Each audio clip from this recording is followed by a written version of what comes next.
Good evening, everybody, and welcome to the 2024 SimRacingHub F1 season on GTCQ TV, live in Monaco, and coming up strong from a great victory last week. We're gonna go to the championship standings right away, and we have Josh Mills in the first position with 111 points.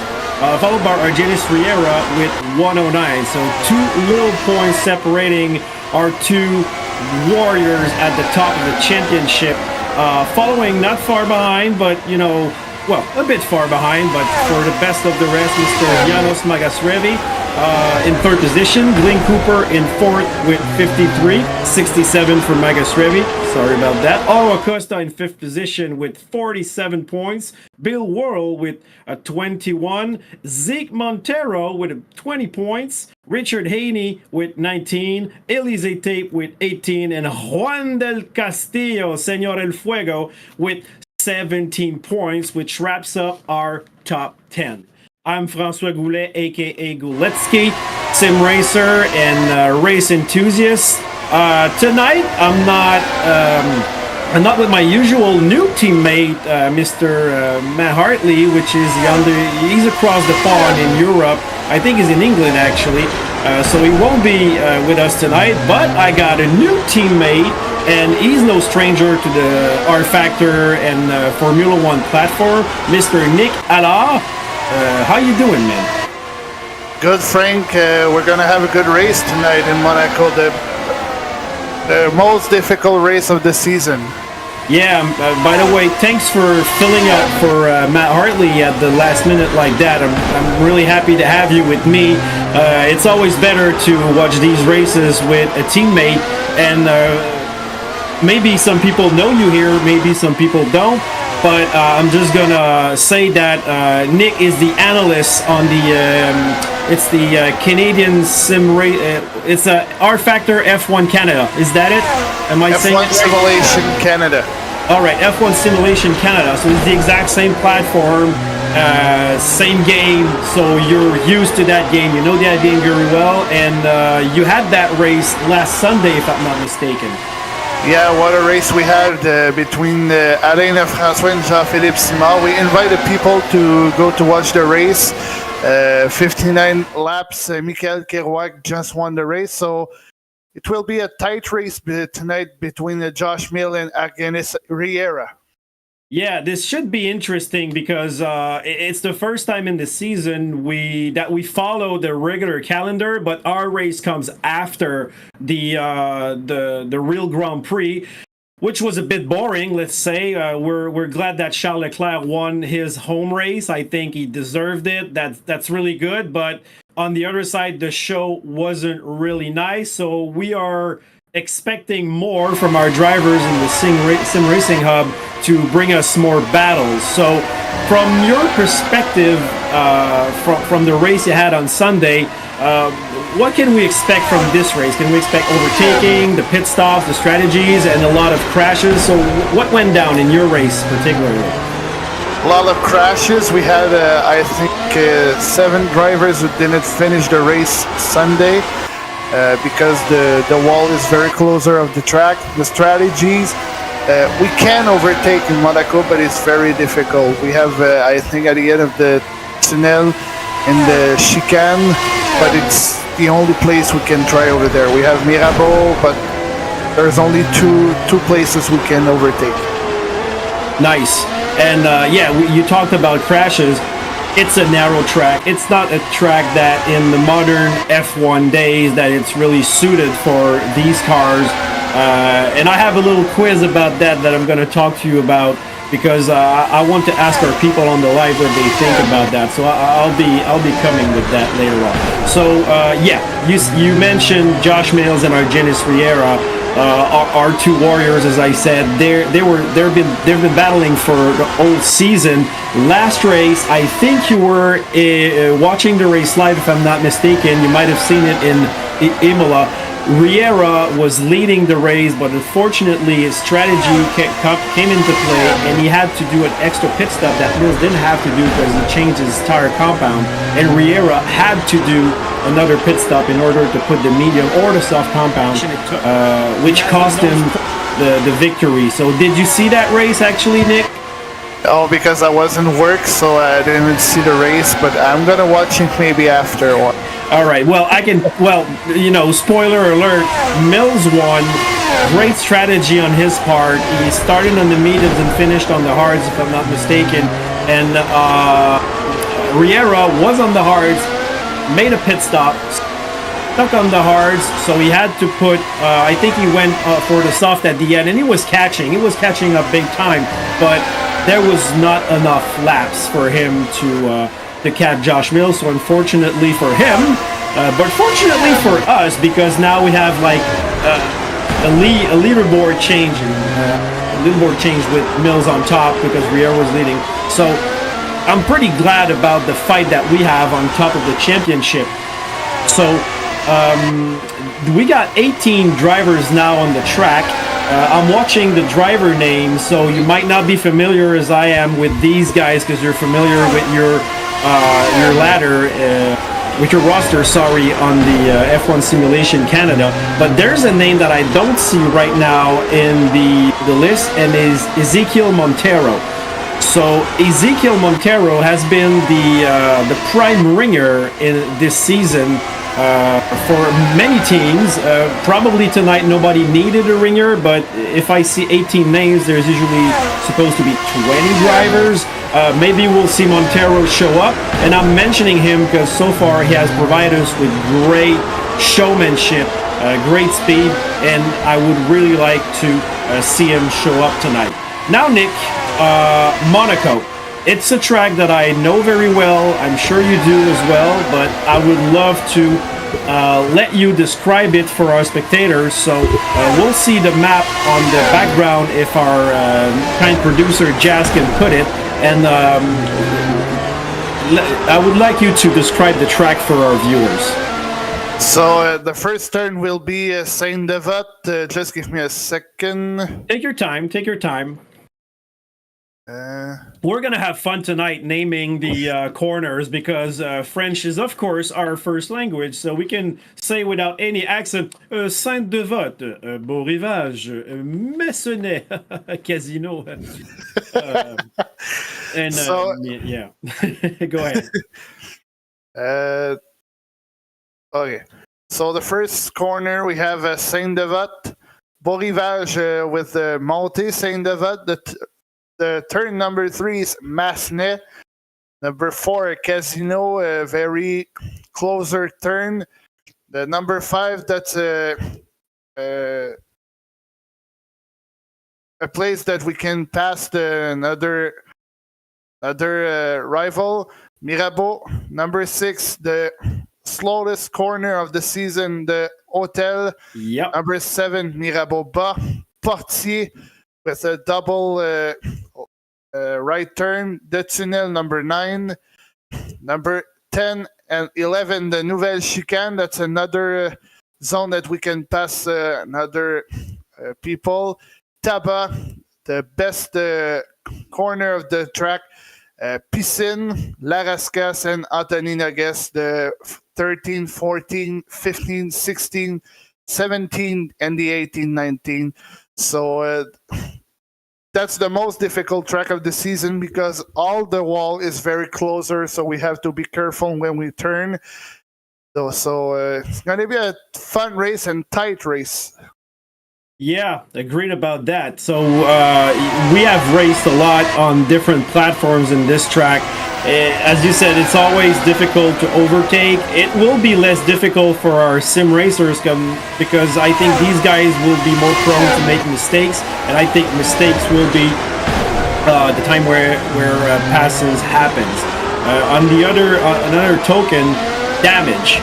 If the car crashes, or if a driver crashes, they will have to repair these damages in the pits, which would cost them a lot of time. So we might see a different winner tonight than Mills and Riera that have dominated the season.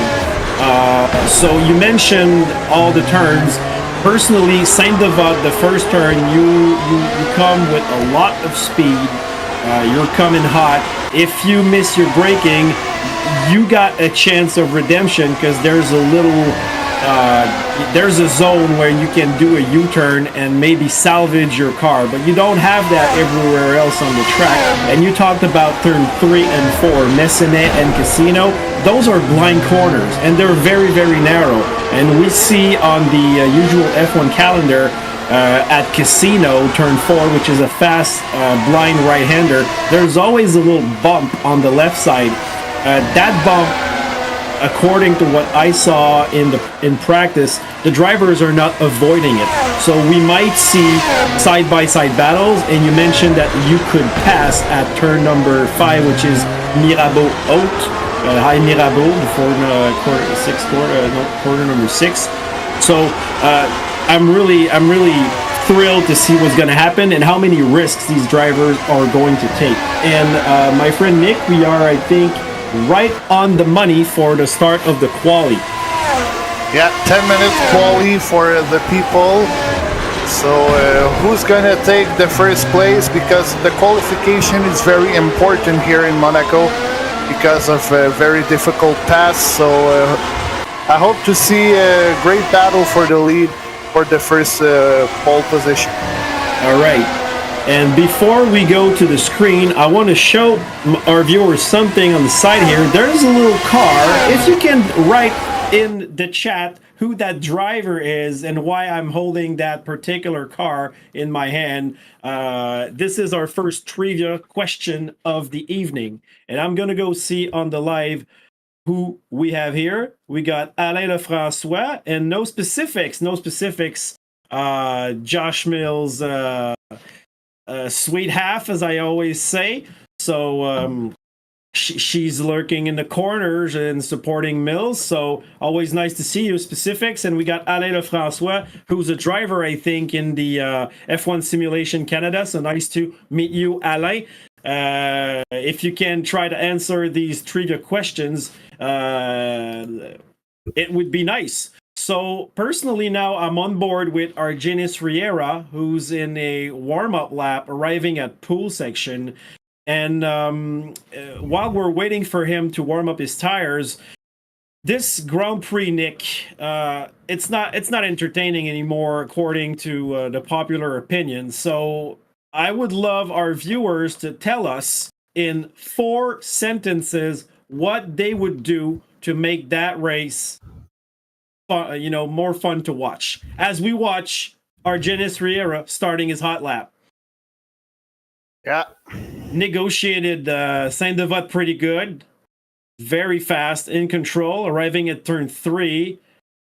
Wow, he's really hugging the barriers. Okay, that's impressive so far, Nick. I don't know if you're on board with Riera as I am. They are pretty fast. Wow, man. Look at this. He's kissing the walls, arriving at Mirabeau, entering the tunnel. Josh Mill has completed the second sector. He's purple. You're right. Wow. Oh.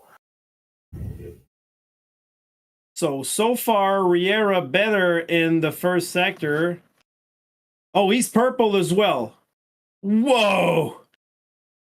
This is incredible. 108.964 for Josh Mills. Yeah, I think Riera will beat that time by a slim margin. Oh, look at that! Oh, half a second, Nick. Half a second. This is quite huge. Wow. Maybe Mills did a mistake at Rascas. We saw him sliding. Yeah, I'm looking at the sector times. He was 2/10 up at sector number 3, 2/10 up at sector number 1 as well. I don't have the second sector. So yeah, so a half a second. That doesn't take much, just a tenth here, a tenth there, and then you accumulate that. There we got Richard Walcott in 3rd position with a 109.9. So our drivers are having fun around the track right now. So I'm trying to follow. Who will we see? We haven't talked about the McLaren team, so we forgot to go. We'll talk about the team championship. But drivers that impressed me since the beginning of the season are the 2 teammates from the McLaren team. They haven't been on the front of the pack, but they've been at the front of the pack, but not in the first or second position. But they were always in the top 6. Let's say that. So they're always scoring good points, and they're providing us with a good show. So these 2 drivers from the McLaren team, I'm really excited to see them tonight as well, and I hope they can do a good performance. So who hasn't done a lap yet? Elise Tape hasn't done, he's in a hot lap right now. Jean-Pierre Lalancette has yet to produce a lap. And Señor El Fuego, Juan del Castillo. Juan del Castillo, Nick, has been on fire twice so far this year. His car, literally on fire. His car burned twice, so that's why he's now called Señor El Fuego. And since it's Monaco and crashes might be in the portrait. It might happen another time. I don't wish it, but you know, I'm just saying. Yeah. I don't know. Did you get any fire in the F1 Simulation Canada? I don't think so. No, but that was funny because first race. Oh, Shepard crashed it in Saint Devote. Let's go see that. Thomas Shepard in Saint Devote. He lost his wing. They're gonna have to stop the session because their debris is on track. Oh, look at that. His He car. did the same mistake who Alain Lefrançois did Sunday night. Funny you mentioned that. Is that the Alain Lefrançois who's in the live right now? Yeah. Ah, unfortunate. Alain will And- be driving the LMP2 this Sunday in Watkins Glen for the next race of multi-class. Still 4 races to do in multi-class in F1 Simulation Canada. I will be with our producer Jasmin Sunday night. Yeah, don't forget to like and subscribe and go follow them on GTCQ TV. We got lots and lots of good racing. I'm watching Thomas Shepard with his crippled car passing through Nouvelle Chicane. The thing with the car, it's undrivable right now. So his quali is done, and oh no, that's unfortunate. He's bringing the car back, limping to the pits, but he's actually in the way of other cars. So there was an Aston Martin that has been stopped with the Haas car. And is that Riera? Yeah, that is Riera. It was. Yeah, he was on a hot lap, and he has been impeded by the Haas of Thomas Shepard. So I don't know the regulations about this particular situation. If you got a crippled car in quali, of course, you probably won't be able to improve your time, but can you retire the car instead of like just leaving it on track and having to actually impede another driver? Is that something that is possible? If somebody knows in the live, please answer us. And no specifics answered my question. Condense the car dimensions. Bring back V10s. Make way for more passes on track with smaller car. If cars are too fast, bring back the groove tires. Well, I like these suggestions. My humble opinion was on this. Four things was make it an unofficial race, like the race of champions back in the day in the late 70s and early 90s. There was a race of champions at Brands Hatch or other tracks like that where it was an unofficial race, but all the F1 teams were there. So unofficial race, spec cars, so everybody with the same spec cars like we have in this particular competition. So everybody comes with their own livery, but they all have the same cars. Smaller cars, that is, but I would think about something more old school, like no electronic aids, maybe age gate manual shift, something like in the 70s, like the 1975 Formula One, like we saw in the movie Rush. And what was the last thing that I talked about? Well, that's 3 things, and I forgot the 4, but, you know, just bring smaller cars, but still make it fun for people and where there can be overtaking. So I'm following Riera on track again, on a hot lap. Mills is not going that fast, so he might be preparing a lap too. There is 58 seconds left of that qualifying session, sorry. And Mills is, yeah, he's warming up his tires. So has Riera going very fast. So he's definitely on a hot lap. He's balls out, like we like to say. Arriving at Rascasse. He's kissing the wall. Exactly. This is insane. Can he improve on his time? No. And now I'm watching Mills. I'm on board with him. Kissing the walls as well. Arriving at Mirabeau. Oh, Understeered a little bit. That might cost him. Negotiating the hotel corner. Entering tunnel for Josh Mills. Let's see the sectors. Is he improving? I don't feel, Nick, like this is gonna cut it for Mills. No, they're sliding a lot. Oh, he might have brushed the wall there, or it might have been a little glitch.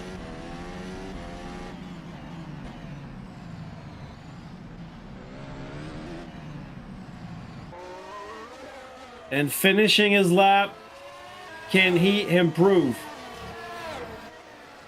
He improved, yeah. but oh wow, that was close, but not enough. Only that's 170-ish thousandths of a second. So well tried. I gotta say this is a good try from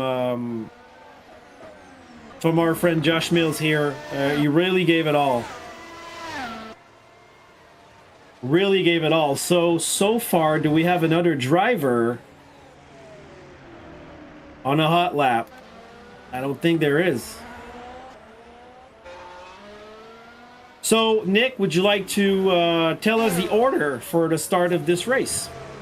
So in the first lane, we have Argenis Riera with the Aston Martin. Side by side with him, it will be Josh Mills. So the two favorite of the championship will be side by side at the start. That will be a great start. Janos Magasrevi third.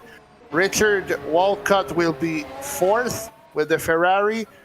Jean-Pierre Lelancette is fifth with the 29 car. Elise Tape sixth.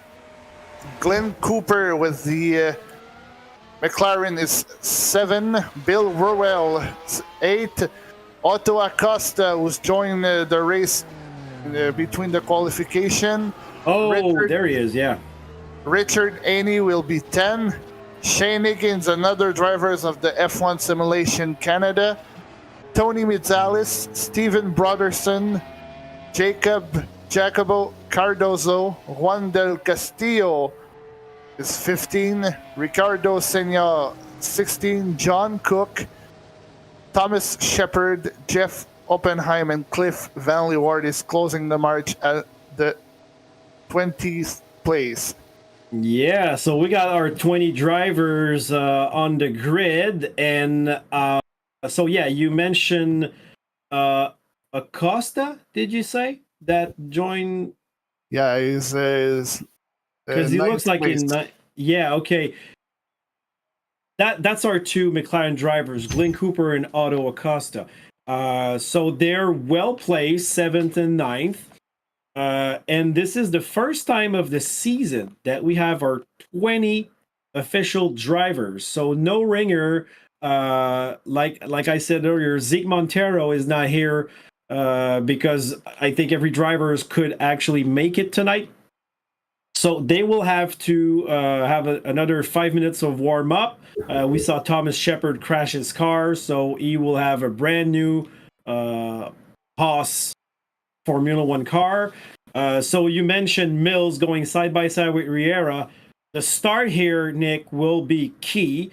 And do you think one of these two drivers will go on the soft compound tires call in order to get a better start and maybe grab first position? I don't think so. The best strategy will be medium hard. Okay. But if I was Josh Mills, I put the soft to try to take the first position at the start. Like you know, as you watched on your race last Sunday, compared to the real Formula One race, because the real Formula One race you had a red flag, so most people put hard tires and they did the whole race on the same compound. Is it something that there won't be any red flag here? Don't get me wrong, but is there like a way for them to extend the stint and hold people with old tires on this sim racing or RFactor platform? Sorry. I think that's not the best strategies because we want to see fight between all the drivers, but it's depend how if we have safety car or something like that. But we never know. All right. In the meantime, since we got a little warm-up time, I would like to present you the championship standing. If our producer Jas would love to put the board as I mention it. So Red Bull Racing is in first position with 119 points. I have to mention the effort by Mills for that, because he has been the only one scoring points in every race. But I think maybe the last one, if I'm not mistaken, where Lancette finished in the points, followed of course by Aston Martin. Same kind of effort here from Riera. I think is the exact same situation, but I think his teammate have yet to produce points. Followed by the McLaren F1 team. So these two guys, as I said, they didn't win a race, but they're always lurking behind the leaders, so they can score good points. They're in a good position tonight, 9th and 7th. To score points. So let's count on DNFs for other drivers, for these guys behind, to grab more points than they're supposed to have on their respective position. Now Mercedes is in 4th position and Scuderia Ferrari in 5th position for the top 5 in the championship. Yeah, I heard you laugh. It's because last time around we were in Italy, in San Marino, Imola, and there was a lot of great corners that me and Matt Hartley love to pronounce, especially Variante Bassa. So tonight is different. We're in Monaco. So thank you guys on the live. Don't forget like and subscribe, and don't forget to talk to us. Has no specifics, does.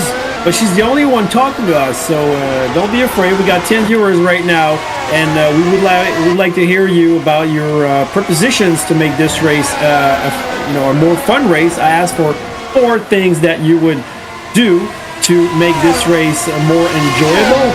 Also, I presented you a little car here earlier, and I would like our viewers to tell me who's that driver and why am I holding that particular car tonight in my hands.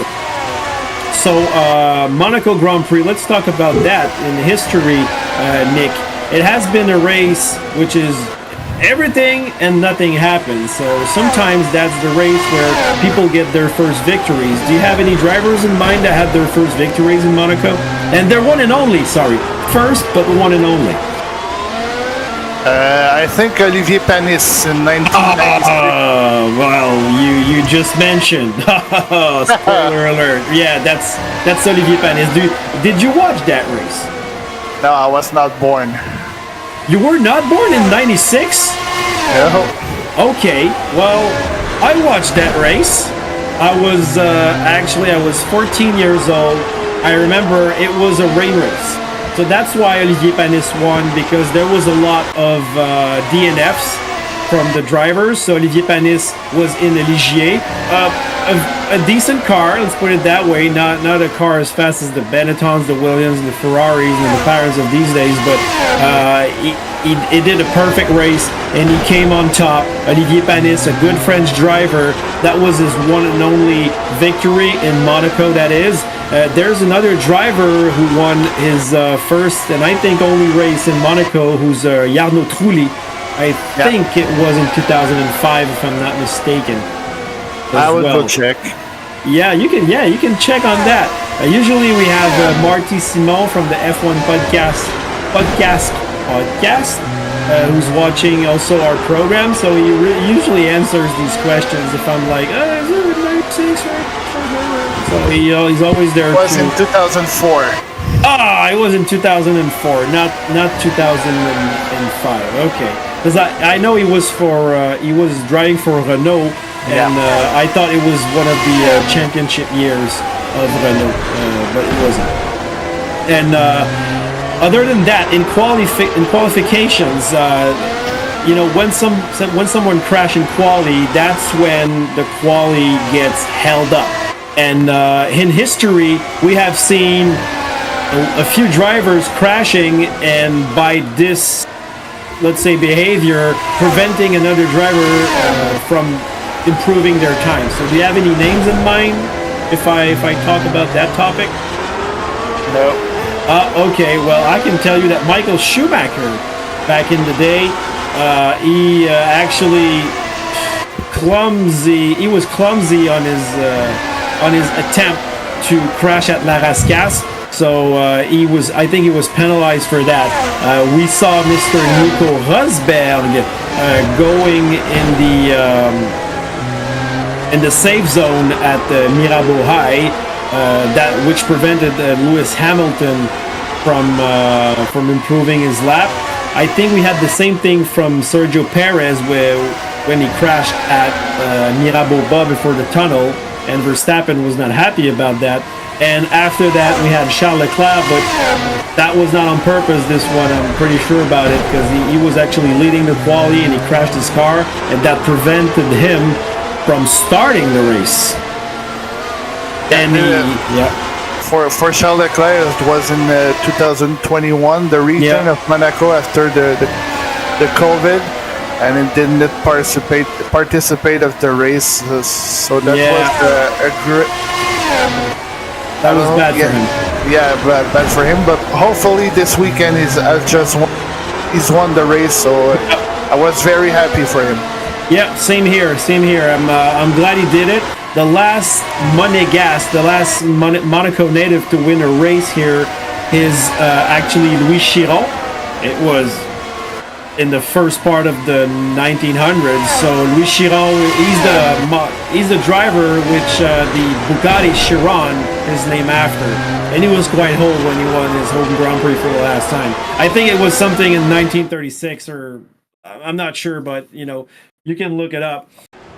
So we are on our warm-up lap, leading the pack, Mr. Argenis Riera, followed by Josh Mills. This is going to be exciting. This is the start where everything can happen. But, if these guys stay together all race long, one can push the other to make a mistake, and that's probably what we're going to see. So just keep your cars off the rails and try to do a clean race, and you can take advantage of a good finish if you stay out of trouble like that.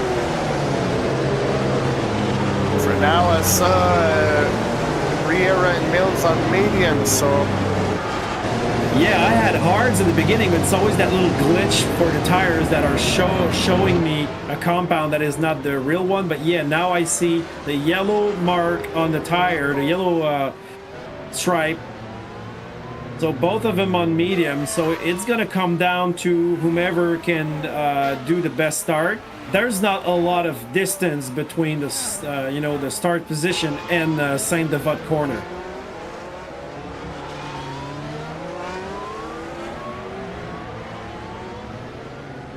So one stop, you say we would be seeing one stop only. So they would start on the medium compound and then switch to the hard and finish on this. Yeah, only one stop, but maybe two. It's depends how long the race will be. Well, we got 78 laps for that race, and the drivers are lining up.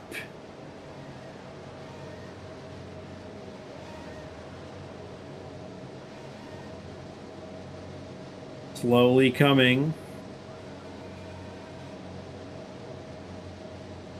Let me see where Cliff is. So the last driver is arriving at his spot.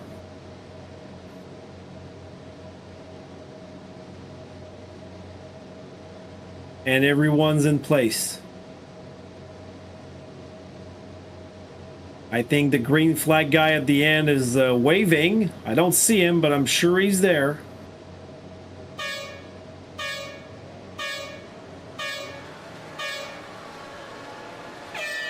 And the race is on in Monaco. Good start from Riera, but Mills also has a good start. He's on the outside and he locks his wheels, almost brushed the walls.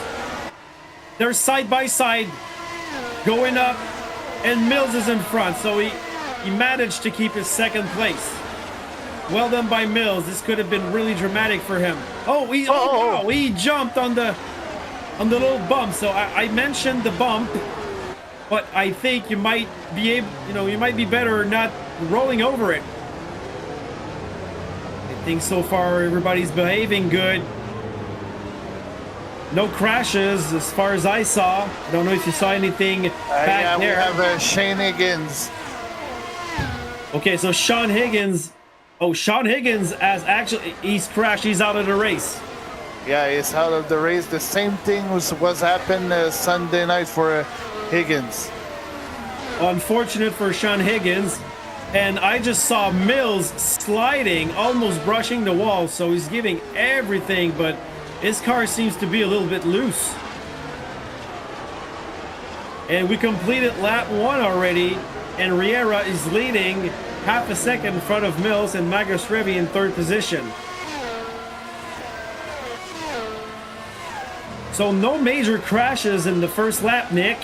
We got Walcott and Lalancette. Lalancette really following Walcott real close. Yeah, they are closer, but like we said, it's very difficult to pass. So he has to be patient and see the opportunities to pass. Yeah, he's right on his tail. So let me see what kind of compounds these guys have.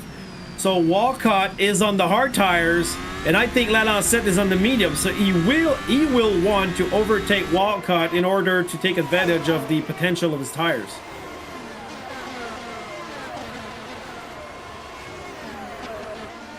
Yeah, Lalancette on medium. So that's unfortunate for him to be held up by Walcott. But if he sets himself up good, he could be able to overtake him if he has a good exit somewhere. And what about that bump, Nick? So we saw Josh Mills jumping on the bump.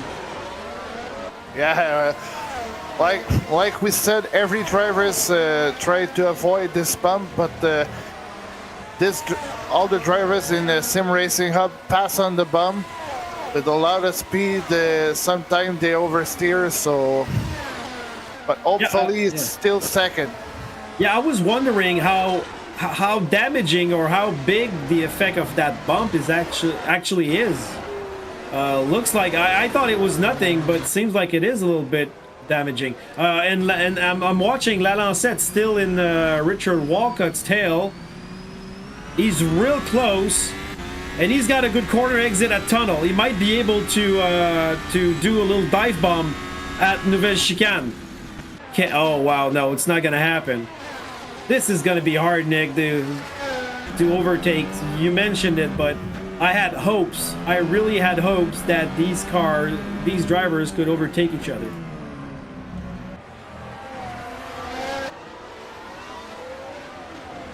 So we got Jacobo Cardoso in 19, already almost a lap down. And we got a little train with Bill Worrell and Otto Acosta here. So Acosta on Bill Worrell's tail. I think he might attempt something at turn 1. He's on the inside. Not quite. Good corner exit.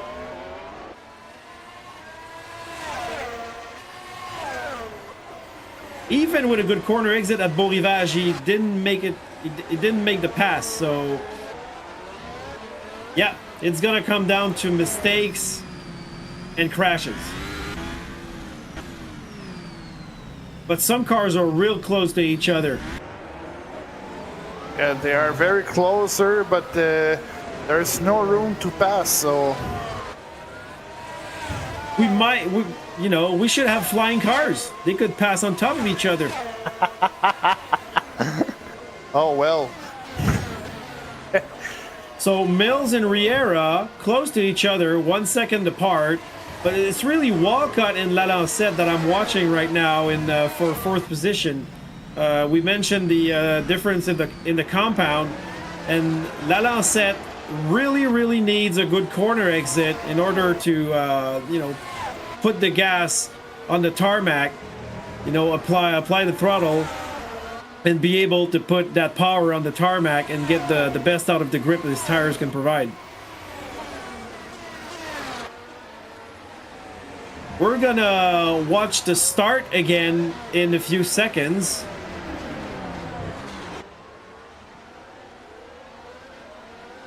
So right now we're gonna see the start again. And both drivers really made a good start. I had hopes that Mills could maybe take the inside or just go side by side with Riera at turn 1, but he locked up the tires a little bit and almost lost the car. Fortunately for him, didn't hit the barrier.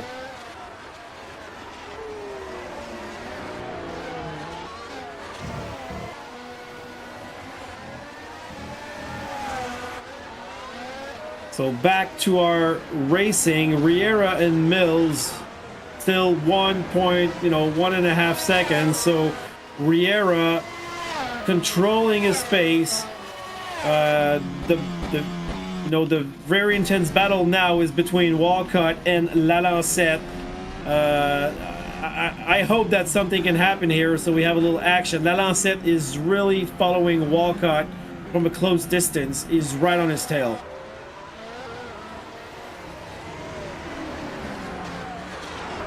And he's kissing the barrier. This is insane.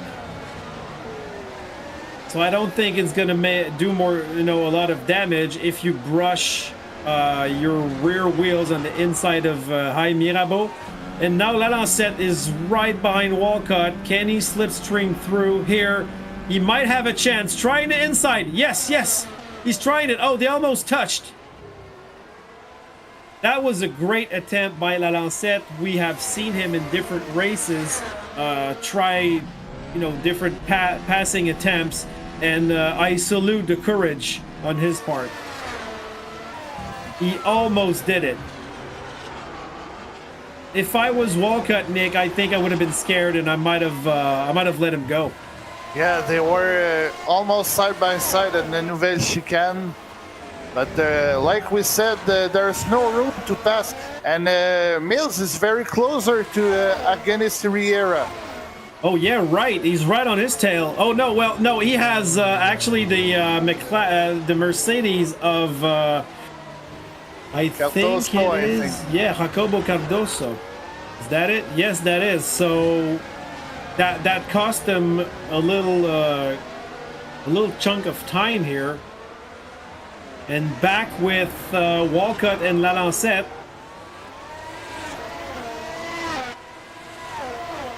Not gonna happen this time around. So last lap, he was way closer. Lalancette, that is, to Walcott when he applied the throttle at the exit. And let's not forget about Tape. That Tape is right here behind these two drivers. I think Lalancette might have brushed the wall with his rear right at the exit of Tabac. Might have been a glitch too. Not sure. So Tape still waiting for the contact between Walcott and Lalancette. Yeah, oh, it might happen now. Lalancette pointed his nose in turn 1, and he's getting really impatient. He's losing patience on Walcott. I understand that. Acosta is now 7 in front of Worrell. Did we miss a pass? Yeah. Oh, unfortunate. Well, I marked a replay event, so we might be able to see it. I don't know exactly. Maybe our producer can salvage that from my part. We never know. Yeah, I might have had to watch it if I want to see that. If I want to see that footage, I would have had to seen it. But we'll keep an eye on Lalancette and Walcott, and we got Metzales and Del Castillo close to each other. That's how we figure out. We got a little telemetry sheet here, a web page that shows us the battles. But sometimes a lot of things happen at once, and it's hard to pinpoint where the real action is. So Cardoso with Glenn Cooper battling for last place. Well, that's a battle. So Walcott and Lalancette still fighting. Oh, and Lalancette real wide at Massenet, and he almost kissed the wall. So Lalancette maybe might have lost the potential for his his edge his performance window, sorry, for his medium compound, but still very much on Richard Walcott's tail. Juan Del Castillo and Tony Mitsales close to each other 1 second apart, but it's really Walcott and Lalancette again going at it. So Lalancette is in the dirty air. Can he push Walcott to make a mistake that will be so costly that he will lose that position? Because so far Walcott has been perfect on his defense. And Elise Tape is arriving fast as well. He's getting closer to these two guys. Okay, good sign de vote from both drivers. Yeah, Lalancette. The difference between these two drivers is about 0.2 of a second right now.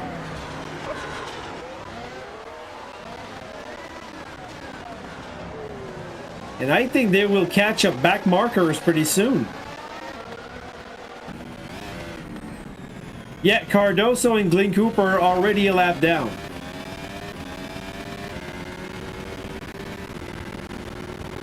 Gonzalez and Del Castillo fighting. Oh, he did it! He did it!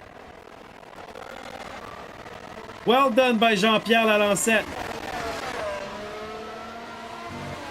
Finally.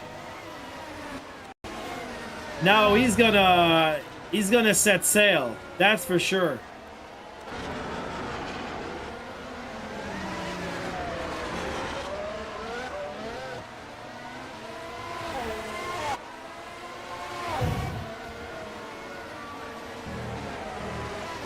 So now, can Tape pass Walcott?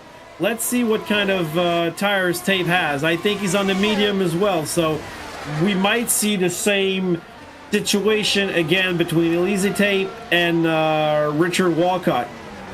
Now that Lalancette is through. The last lap. Oh, Lalancette spun in hotel. The cars are parked there. That is incredible.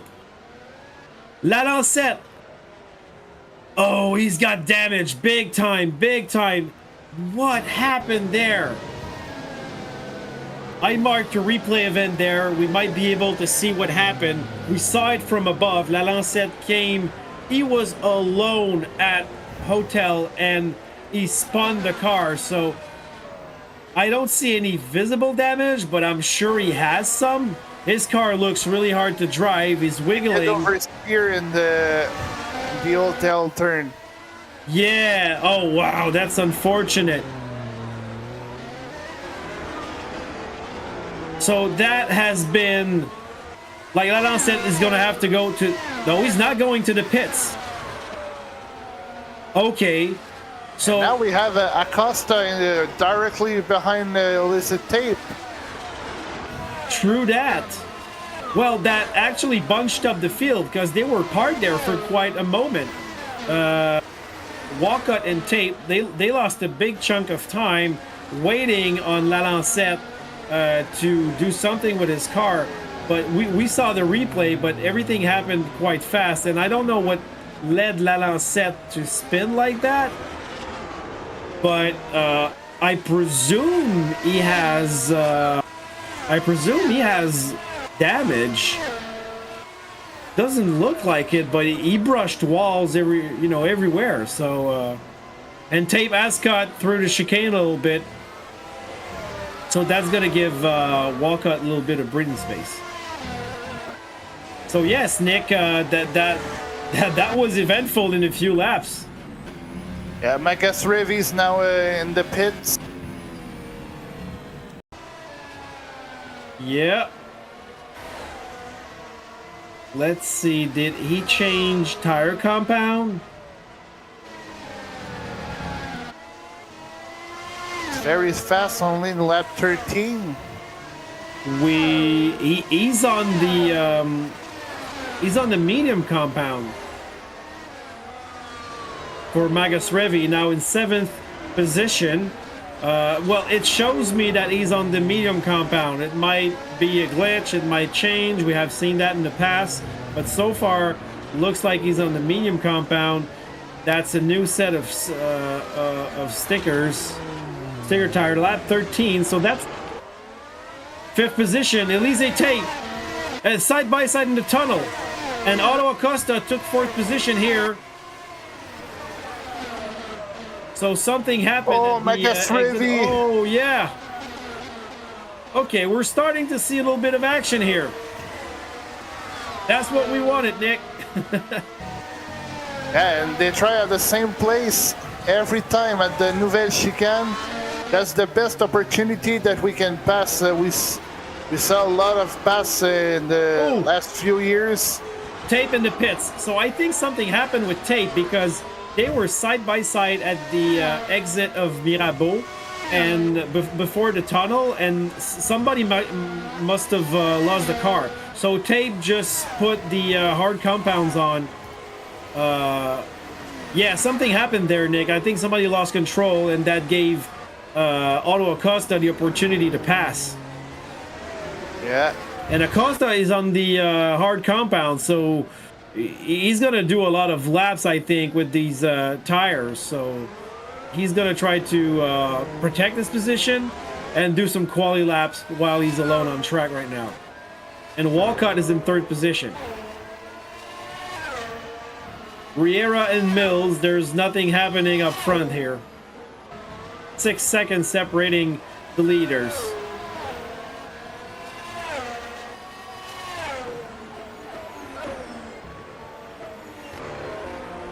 So we have 3 DNF, Juan Del Castillo, Ricardo Senior, and Shane Higgins. Yeah, that's and we're just 15 laps in, 3 DNS. Well, that was to be expected on this particular track. And Janos Magasrevi is following Bill World from very close, very close. Oh, what do we have here? Second. Oh, Mills. Josh Mills. Yeah. Josh Mills, he did a Ayrton Senna at Mirabeau, but someone in the Alfa Romeo, I think. He did a spun. He spun there, or he might have hit the Alfa Romeo. I think he might have negotiated that back marker. Who's that? Is that Hoppenheim? That was Hoppenheim. I will say my favorite sentences in French. C'est un coup de théâtre, like Pierre said, and that I like to say when something important happens from the leaders in F1 simulation. Yeah. Oh, yeah. So, don't know what happened there, but that costed Mills a lot of time. Still retaining his 2nd place for now. He had to pit. I think he has the hard compounds now.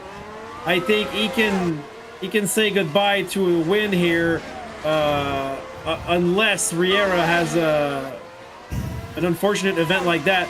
But what I think happened is that probably. Oh, Magasrevi and Mills. Yeah, they're both together. Yeah, Magasrevi's coming in hot, and I think he's on the medium compound.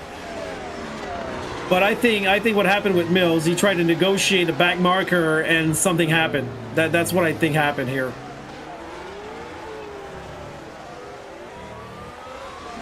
And that's to be expected in a small track like that. You already have like you just have Riera is in pits. Okay, Riera in the pits.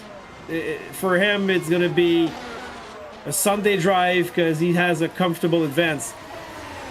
So Mills is behind Worrell with the medium compound, Mills with the hards, but remember that Mills has a lot of pace. So he's stuck. Oh no, okay, well that's good for him because he's not gonna have that slow car in front of him preventing him from improving his time right now. So what about Magasrevi and him? Magasrevi is hungry for position right now. Hungry and aggressive behind Josh Mills. Yes, sir. But the question is, Magas Revi has to do another stop or not. So let's see what happens. I think he might, because I don't see him doing the whole race on the medium compound. Do you think it's possible? Oh, Tape and Whirl, they touched at Massenet. And the Whirl has no more front wing. This is hard on the cars right now. Yeah, Whirl has top. Tape 2 has no front wing. Yeah, I think they crashed onto each other. That's what happened. Now we got Cook. It's really hard, sorry viewers, to keep track of all the mayhem that's happening on track right now. So every drivers are losing parts of their cars right now. So 2 cars without front wings, and they got people behind them coming fast. Look at that. So Mills has a little breathing space in front of Magas Revi. Look at these 2 cars at Nouvelle Chicane. They also crashed onto each other another time. I think they will be able to repair their cars, so they're racing towards the pits, and they both Whirl brushed the wall. Pape is passing by. So Whirl has a real crippled car right now. This is crazy. Both cars in the pits. Cardozo and Cooper racing, but I'm keeping an eye on these 2 drivers. So they were already on the hard compound. I think Tape just did his pit stop, so he has to do another one. I think that's it. I'm not sure about it. That would be his second stop. So look, he has to repair the car. He's gonna have a new front wing, but that's taking a lot of time. Same thing for Bill Whirl. So they have lots of repairs on these cars, and Whirl's gonna get out of the pits in front of Elise Tape, and these drivers are gonna go at it. Cardoso and Cliff, Glenn Cooper. Oh wow, a crash! A crash at Mirabeau High. It's between Cardoso, Van Leeuward. So I got another replay marker here if you want to see that once again.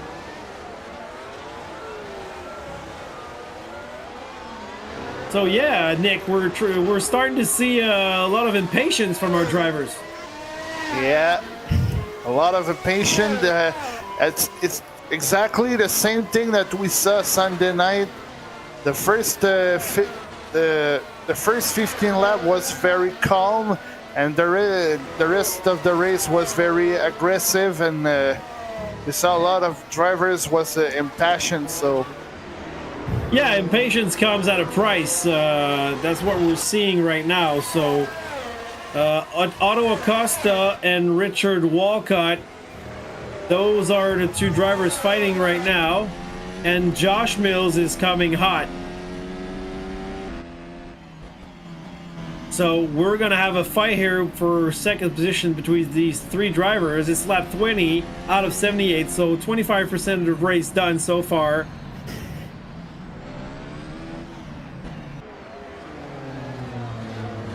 Look at tire compounds. It's hard, and hard. So nothing, it's status quo right here. 10th position, Lalancette and Cook. So Lalancette doesn't seem to have any troubles with his car on the inside of Cook right here. Well done at turn 1. Nice pass. We might be able to see it again. He really went up on the rumble strip on the inside, but that was a formality for him. We have Mills and Acosta, so 2, 3, and 4. A little paint train here at the pool section, and Magas Revi is inviting himself to the party. Oh, we got a 4-car battle. This could end very well or very bad, depending on the patience of our drivers. But yeah, look at that. Josh Mills is right on Acosta's tail. I think he's going to attempt something. Maybe not. Yeah, it's so hard here to thread a needle. Oh, Mills loose a little bit at the bump. Kept composure. I like this point of view when you see the hotel corner and you see the cars from above like you're in a drone view. That is awesome.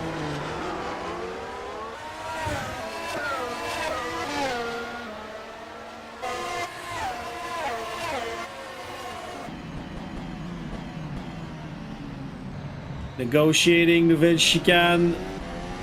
I mean, Riera right now is just cruising, so the battle for the best of the rest is going down right now. Walcott is in second position, followed by Otto Acosta, Josh Mills, and Janos Magasrevi, and these guys are close to each other. They're waiting on a mistake.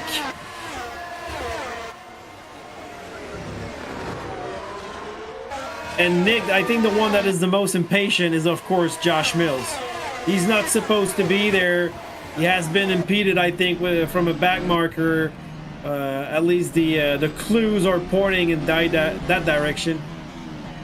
Yeah, but he has to be patient because he's already second, because Walcott and Acosta has to do a pit stop. So he has to be patient, not doing a spectacular pass. He has to waiting the pit of Acosta and Walcott in front of him. And if there is another pit stop for all these drivers, I think he could do an overcut because he has so much pace that he might be able to provide faster laps, even on old tires, than some of these drivers on new tires, depending on the compound they have, though. Negotiating La Rascasse. Oh, I think I saw Mills losing the car a little bit, but kept his composure. So I'm gonna be watching this. Oh, Bill Worrell, Cardoso in 13. We got that fight here with these two drivers that we saw repairing their cars in the pits. So Elise Tate, Bill Worrell, and Jacobo Cardoso. And Worrell is on the outside of Cardoso at start-finish line, arriving at Saint-Devote. Can they make it stick? Oh, no. So I had a bad angle. I didn't see what happened exactly, if actually Cardoso defended good or if Worrell made a mistake. But unfortunately, my angle didn't show everything that I wanted to see. The result being that it didn't grab the position. World, that is. So now the cars are a bit further apart from each other in the pool section, and we got Worrell and Cardoso going at it again. Ferrari versus Mercedes, arriving at the pool section, kissing the rails. Courage is of essence right here in this track. You have to be aggressive in this track. And I saw smokes coming out of the Bill Worrell's Ferrari. So he might be overheating his car, Nick. Yeah, but I saw the same thing of Josh Mills in the last 2-3 laps. But the guys are pushing a lot, so... Third position, yeah. It's going down here. Mills is following Acosta. And how often do you see overheating in F1 Simulation Canada? Never. Okay, but you see smokes every now and then, do you? Yeah. Okay. Because when I was talking to Matt Hartley, he explained to us that, yeah, when you follow cars in the dirty air, you might overheat your engine, and that's where that smoke came from.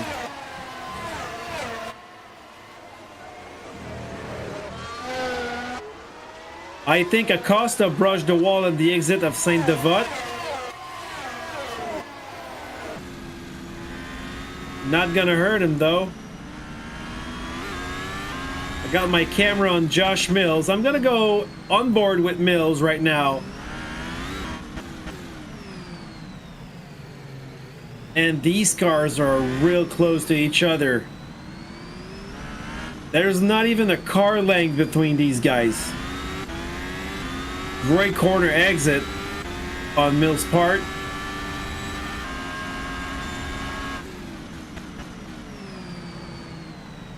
You know, I'm looking at his driving right now, Nick. I'm talking about Josh Mills, and it looks like he's saving tires. You know, he doesn't have to push or anything, so I think he can save tires by driving behind these guys. And there's a front wing on the track on the left side in the pool section, so someone might have lost his wing right now. I think it's track. John Cook. Yeah, that's John Cook, Captain Cook, like Matt likes to call him. So, oh wow, Otto Acosta, he's in the barrier at Saint Devote. He touched the wall pretty hard. What's gonna happen to him? He might have damage. He might have damage. Let's keep an eye on him. Otto Acosta. He went wide at Saint Devote, brushed the wall. He really kissed it. The two left wheels touched the barrier. I mean, a contact like this in real life, and the car would be done. I don't know if it was a glitch, but from my point of view, and look at Mills. Oh, He's gonna do it on the outside. No. Oh no, no. Okay, so he has to let him go. Oh, look at that. He applied the accelerator too hard, and he almost lost the car on this relaunch. That's unfortunate for Mills. And he lost the position behind Janos Magasrevi. Yeah, we might be able to see it. I marked it a bit late, but I don't know. Yeah, okay, we're able to see it. That's unfortunate because he was right there, but on the outside at Nouvelle Chicane, whew, that was ballsy. So now he has to redo everything again. He has to rebuild this momentum, and not only that, he lost the position to Janos Magasrevi. But for us, this is spectacle. This is showmanship. So we're happy. But that's unfortunate for Mills. You know, Riera is leading the race. So if he wins that race, he's going to take the first step of the Drivers' Championship. We're not even halfway through the race, though. So a lot of things can happen here. And Mills, knowing his speed, can really bounce back. And since mayhem happened a lot since the start of that race, especially since like 10 laps, 10, 15 laps, I think anything can happen between these drivers at front, and they just might crash into each other and let Josh Mills by. We got Worrell and Cardoso. Worrell on the inside, and they crashed. They crashed at the chicane. Wow. Okay, that was a bit aggressive from Bill Worrell's part. He tried the inside, but he didn't have the position. I marked the event right here. The cars, they don't look to have any damage, but that was a hard crash. That was a real hard crash. We'll be able to see the replay in a few seconds, I guess, but that was really ballsy from Bill Worrell there. Did you see that, Nick? Only saw the end. You saw the end? Yeah. So Bill Worrell came at the exit of the tunnel and tried to do the inside on Cardoso, but I mean, yeah. So he didn't have that position. I think there might be sanctions here, but it's not for me to decide that.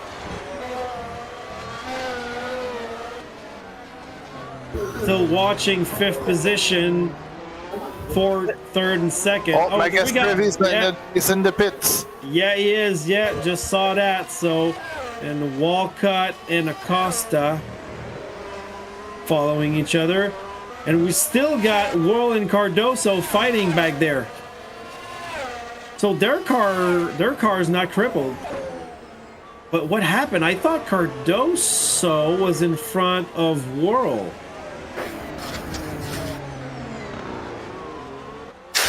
Cardoso might have troubles. He's going slow. Wow, everything happens at the same time. This is Incredible. And now we got Acosta on Richard Walcott's tail. Coming in hot at the Nouvelle Chicane. Staying close. That's clever on his part. And look who's coming behind them, Mr. Josh Mills. Yeah, Mills is he's arriving, is inviting himself at the party. And he's on Acosta's tail. Sorry, not tail, but tail. And look at that, he might try something right away. Wow, he has tremendous space. And these cars are regrouped right now. They're really close to each other. So that's what we're watching now. Battle for second position between Richard Walcott, Otto Acosta, and Josh Mills. Respectively, Ferrari, McLaren, and Red Bull. Arriving at the bump. The slowest section of the track. The hotel corner, as he's mentioned, the slowest corner of the F1 calendar. And can these drivers make something happen after the relaunch here in the tunnel and the chicane? Mills will try something, I think. Well, he tried something earlier and didn't pay off, so I think he's going to be a little more patient next time around. I would presume that. He's still got plenty of time left. Lap 31 out of 78. We're having the best lap is a 1:11.6. Oh, I think we got Acosta in the pits. Yep. It's fast for the drivers who take the start with the hard tires. Yeah, you're right about that. But look at that. Josh Mills has a clear track. Oh, I think he just brushed the wall, but no biggie here. He will catch Richard Walcott.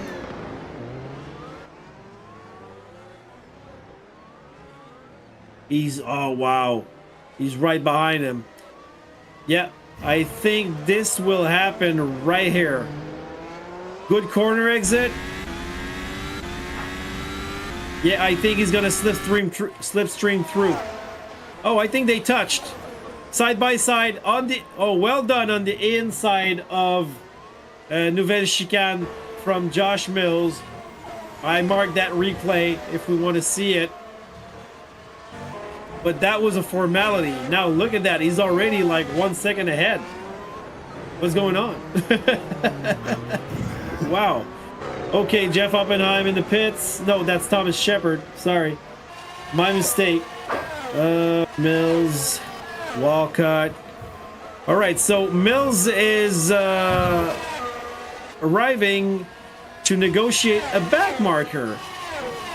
And that would be Jeff Oppenheim. So they have history in that track.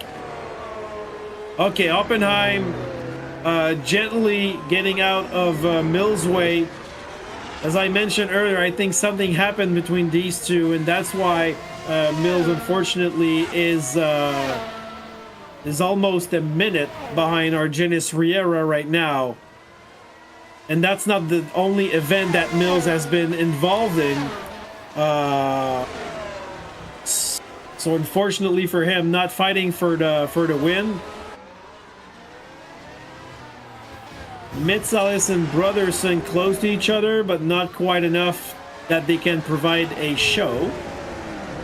And we're not exactly mid-race, but looks like we're stuck in no man's land for a little bit.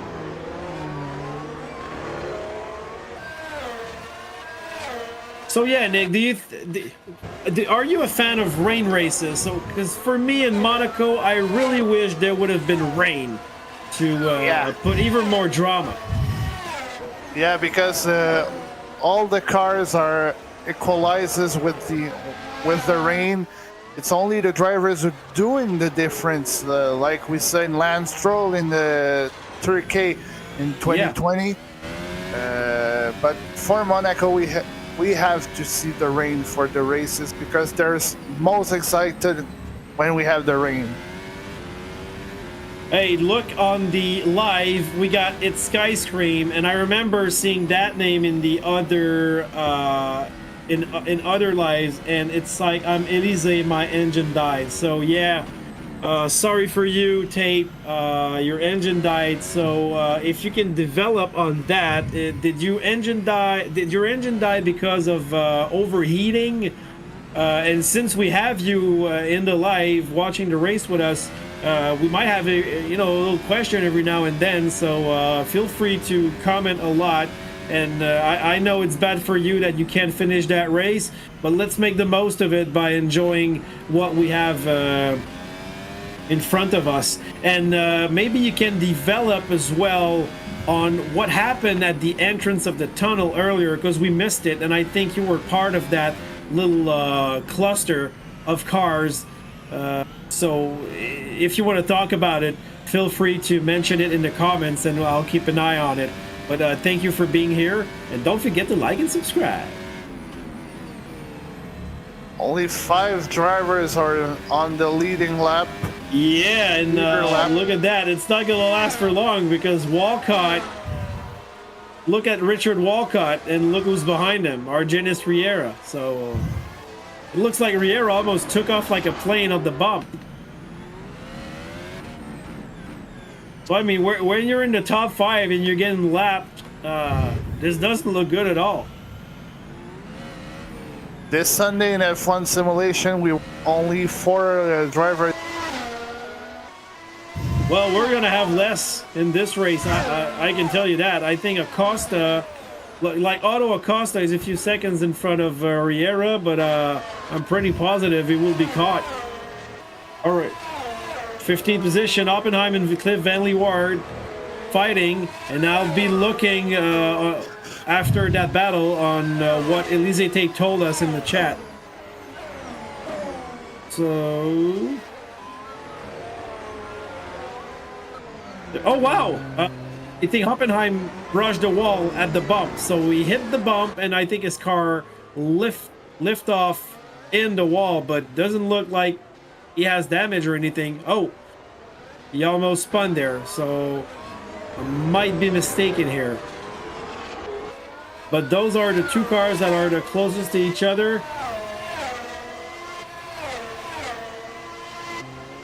Yep, Cliff and Jeff. And there's another driver behind them, but no, that's not Shepard, so it's not for position.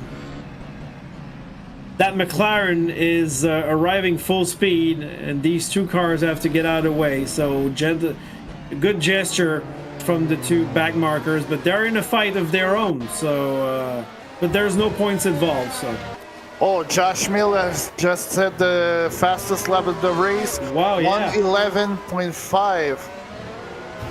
True that. Good statement here. So let me see. He was too close from Bill, and the extra pit stop made it overheat. Oh, I see. So that's our first. It might be our first DNF because overheating, but I'm not sure about that. And the tunnel, the rears were finished. Oh, okay, I see. So Elise Tate told us that, yeah, the car overheated, and I was mentioning it to Nick. If that happened in his F1 Simulation Canada, that the engine overheated, appears that it didn't happen, but sometimes we don't know what happened.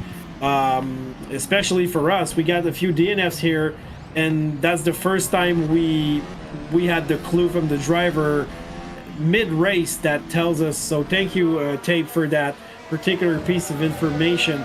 So staying too close from a car in the dirty air makes your car overheat. So that's why sometimes you see cars getting offline, or I mean off draft, in order to cool down their cars, which is a clever thing to do. But when you want to overtake a car, you have to stay in the slipstream.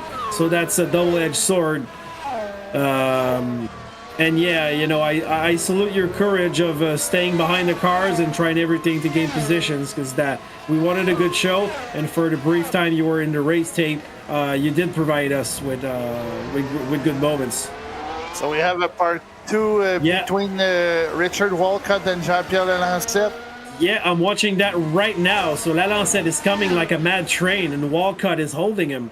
But let's see the compounds they have. So Lalancette is on the hards, Walcott is on the mediums, but I think Walcott is on maybe old mediums, and Lalancette might be on new hards, or just like they're in the performance window. But Lalancette, I mean, he's fast. He's way faster than Walcott right now. We got Cliff and Oppenheim back there, but I'm going to keep my eyes on Walcott and Lalancette because it's for points. It's for the 5th position. Can he make it? No. That's clever. I mean, don't try something too dangerous. We have seen it too many times in this race so far.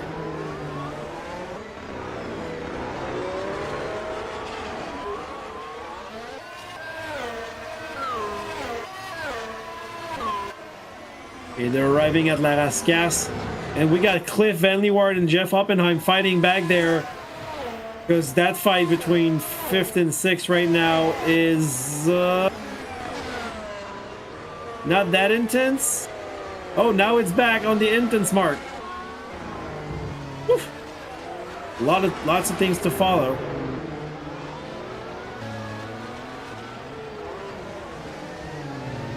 So Lalancette is not afraid of the bump. I can tell you that.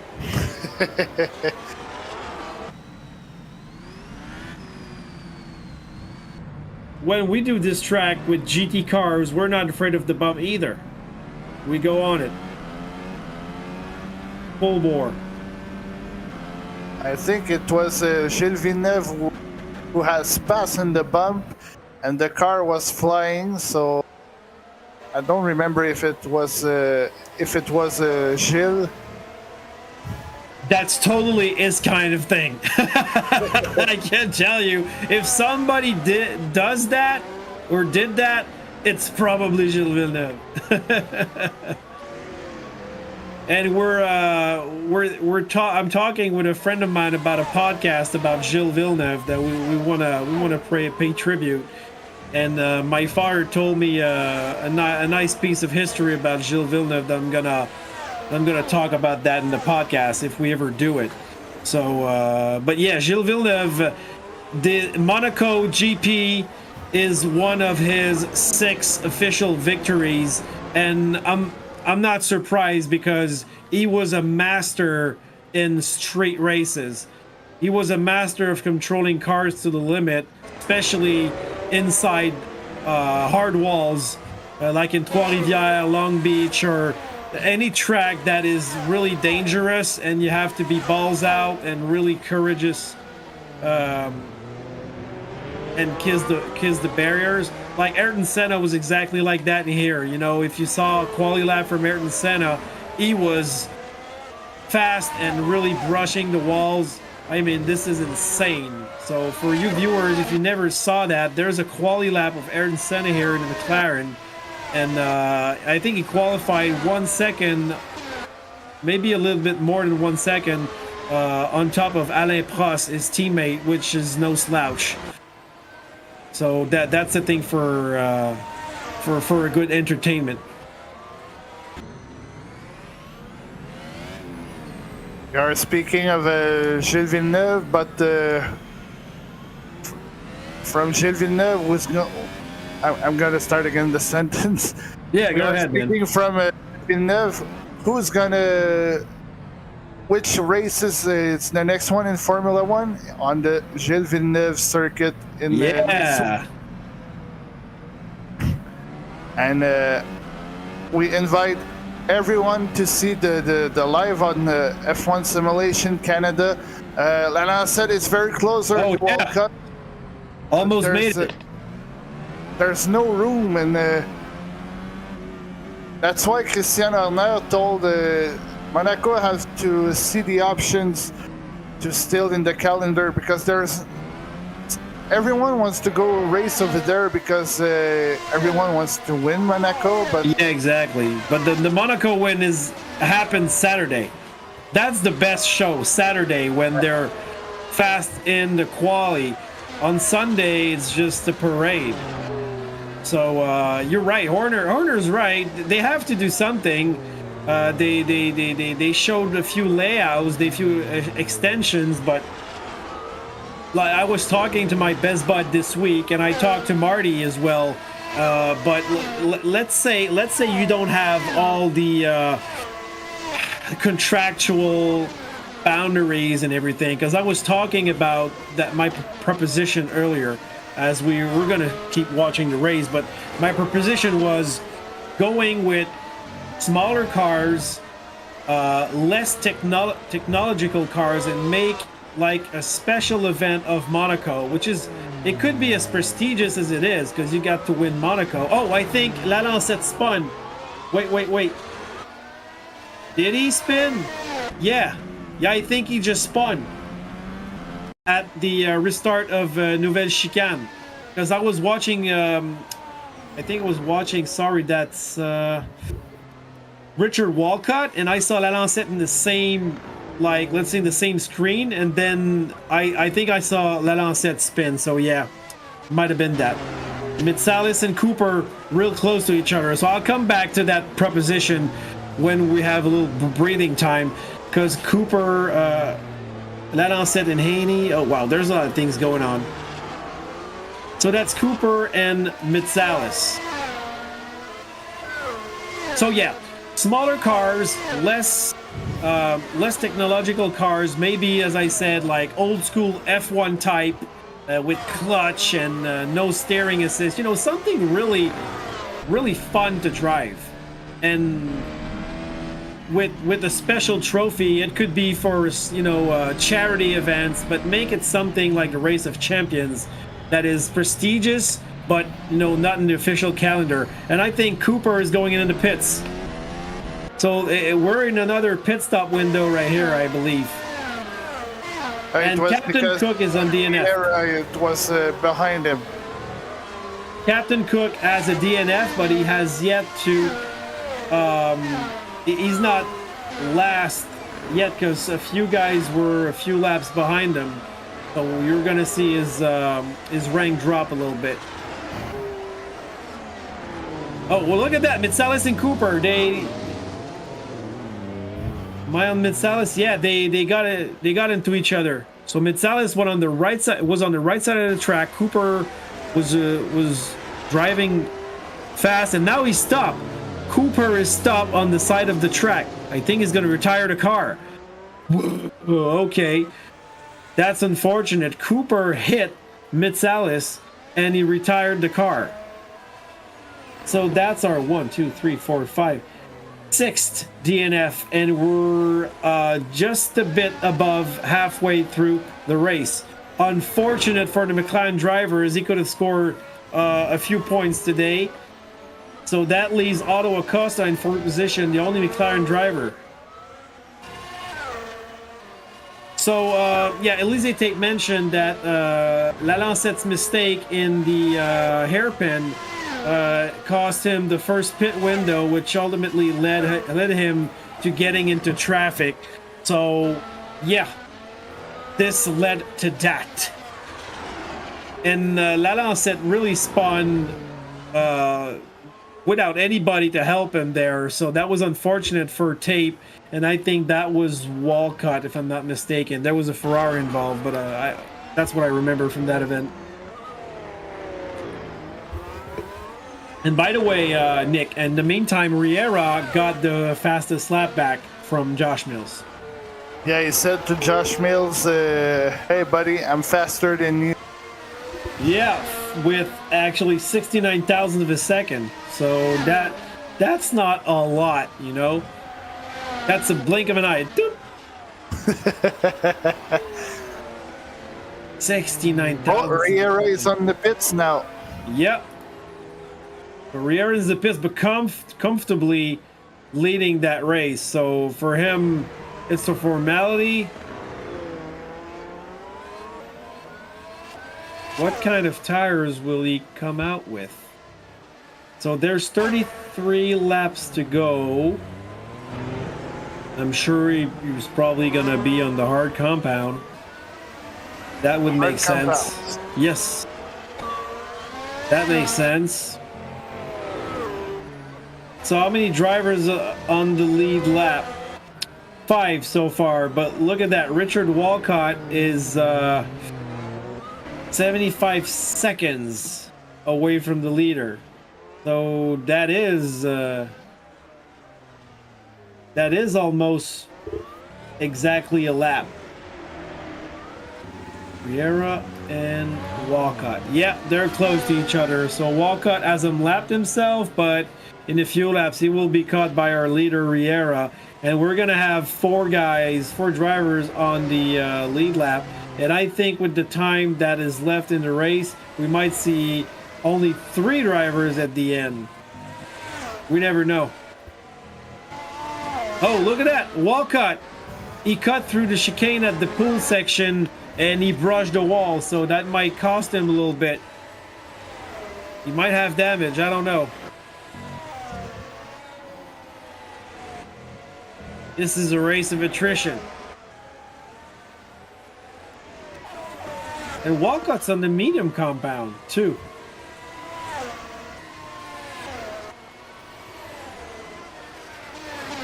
So there's no immediate fight right now. Everyone's in no man's land.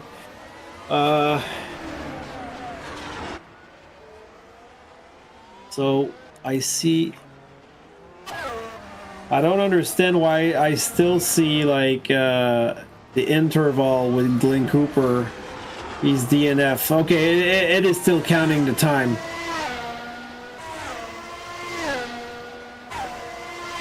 Unfortunate for Glenn Cooper, John Cook, Elise Tate, Juan del Castillo, Senor El Fuego, Ricardo Sr., and Sean Higgins. Sean Higgins, which I amicably called him the lawnmower man because he went in the grass a few times. But I mentioned that I've been in the grass more times than he did in the past weeks in my own competitions. There was no grass to be mowed here, so. And now we saw Riera passing Walcott for for lapping him. So now we only have 4 drivers in the lead lap. So I think Riera is gonna bring down that fastest lap to probably a 1:11 flat at the end of that race when the car is light on fuel. We got Thomas Shepard in the pits. He's the last driver. Anyways, in last position of the active drivers right now.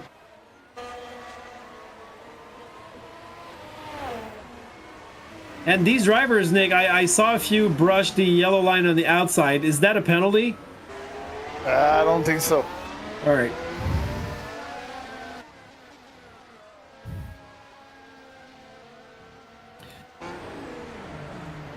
So we're trying to find a battle here. So yeah, my thing about that Grand Prix, I would love to see drivers with all the same machinery. So nothing like on top, nothing fancy or nothing faster for one team over another. Also, I would like to see like the old school clutch and H-gate like the drivers had in the 70s and the 80s. They were doing heel toe technique and to avoid the wheel lock up. So we could see real skill here, and it would be like a go-kart race, fast cars, low downforce in Monaco, and I think it will be a blast. Or bumping car. Yeah, bumper cars, the derby, like the derby we had. But my friend Marty told me that contractually the drivers couldn't be involved in events like that and everything. But I mean, it would still be an F1 event, but they should do something with it, because they have to do something drastical or dramatically different. Yeah, because the contract expiring next year, so they have to try to see the options. Yeah, they have to do something. They have to come up with something. And this is a prestigious event. It's like the Indy 500 or the 24 Hours of Le Mans. It's something that every driver wants to win, but for me, it is so different because it's a boring race. When you watch Le Mans, it's a fun race. When you watch the Indy 500, for those who watched it last week, it was a blast. I mean, it was a great race. I don't know if you watched the IndyCar, Nick, last week. Did you watch the Indy 500? Only the beginning, because at the end we were on F1 simulation. Oh yeah, right. So you didn't see the end? I saw the end on the highlights. Yeah, okay. So, well, yeah. So it was not the last corner pass, but the second to last corner pass, and I think I just saw Magus Revi brush the wall here at Saint-Devote. So yeah, there's a lot of action, and these races are prestigious. These drivers, they want to win that race on top of winning the championship. It's more important to win Le Mans than it is to win the WEC championship. So same thing for, I don't know, for Monaco versus F1 championship. I don't think Monaco was more important to a driver. Maybe for a guy like Charles Leclerc, but yeah, because he's from there. But I mean, this is such a prestigious event. I think, yeah, making it a race of champions with a special trophy might be the answer. Or a go-kart race. Oh my! Ask that to Max Verstappen or Lewis Hamilton if they like that. In Monaco. A 125 shifter kart race. This would be insane. Okay, so Riera has a fastest sector than his previous. He might improve his lap here. So Magus Revi and Mills are close to each other. Close, which is 1.5 seconds.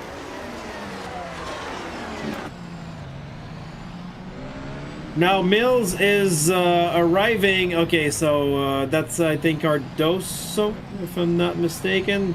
Magus Revi's teammate was not a factor. I think Magus Revi, trying to overtake his teammate, brushed the wall on the outside, so which would be on the left side. And yeah, look at that, 111.193 for Riera.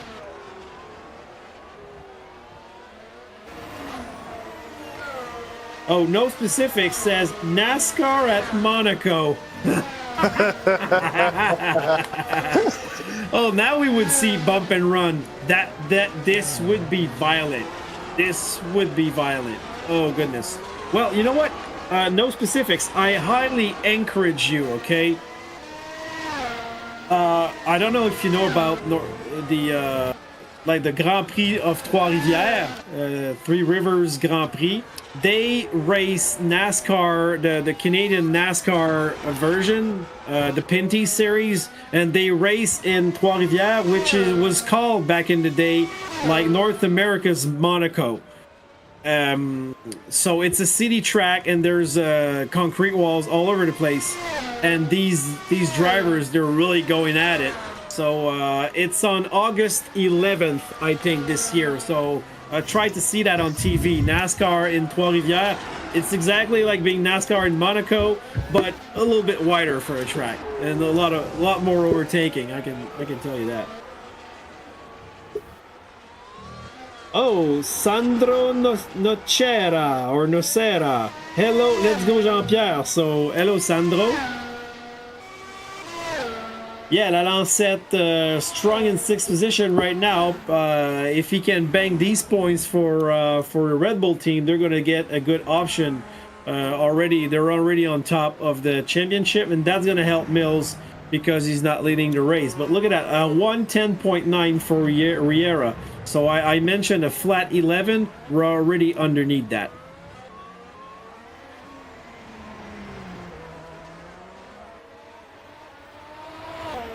Look, Janos Magasrevi, is getting out of the pits.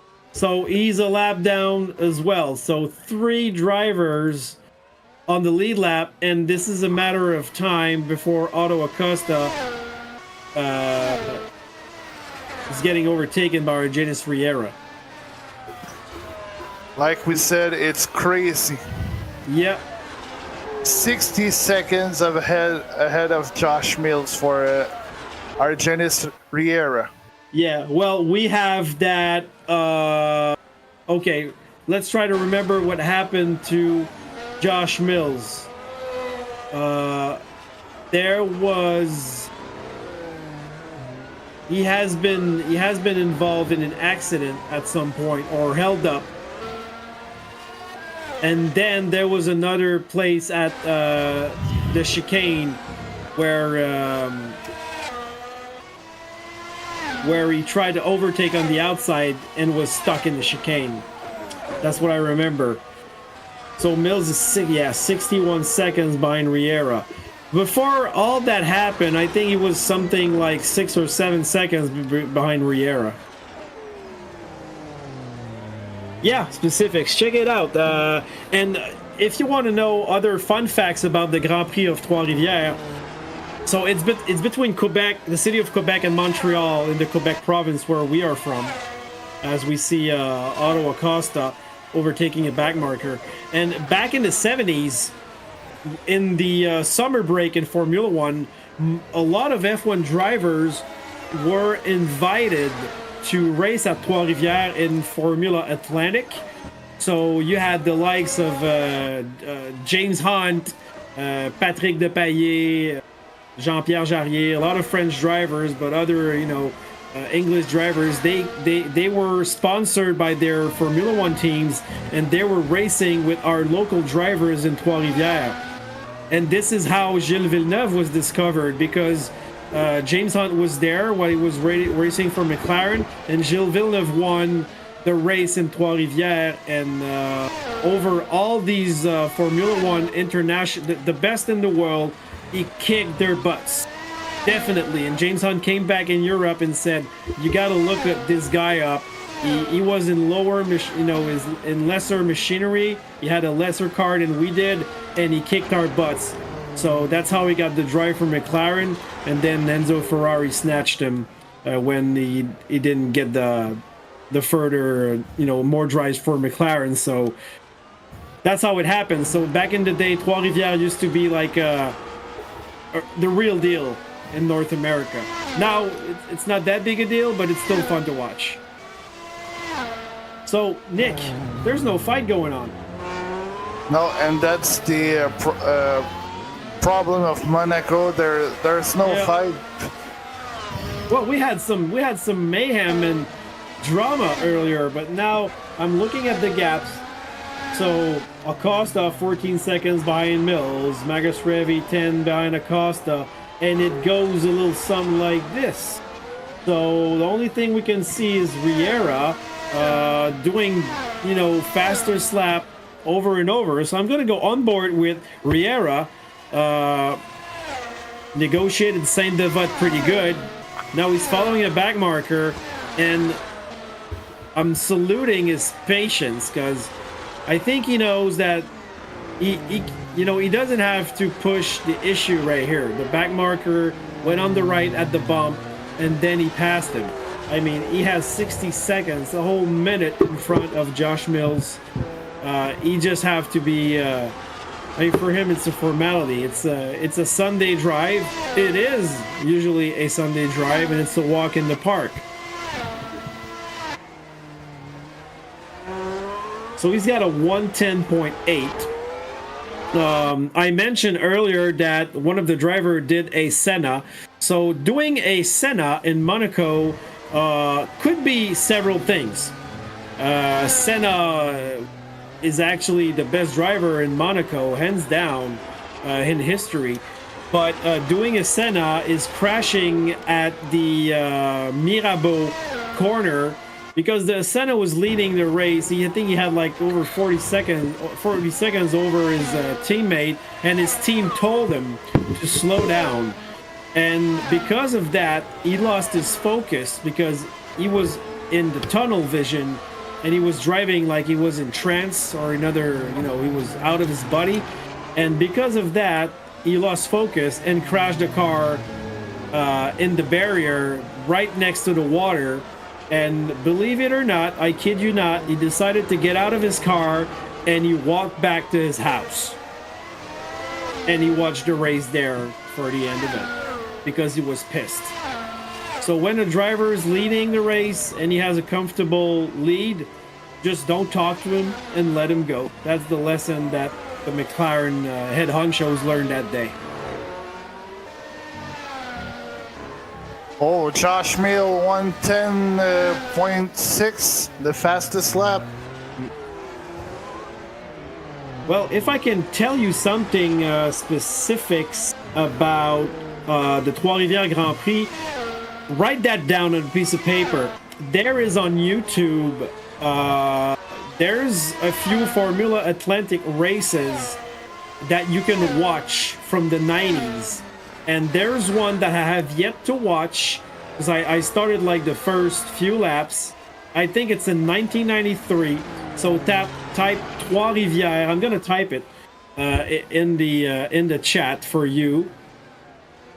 And you watch that. There is actually a few famous names there, including Jacques Villeneuve, 1997 Formula One champion guy. You know, local boy, Gilles Villeneuve's son. He was driving for players back then. You got Claude Bourbonnais, David Hepbringham, great drivers, Canadian and American drivers. So this seems to be a good race, because I think there was mayhem at start. I'm not going to mention more, but I have yet to see it. So it's on my bucket list. I'm just waiting for my best bud to see it with me. But you got a lot of action, so I'm going to type 2 races that you need to see.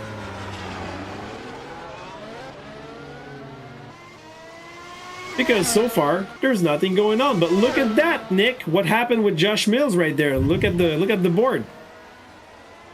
It's pretty fast, and he's gaining a few seconds behind Argenis Riera. Well, look at the fastest lap. Oh my.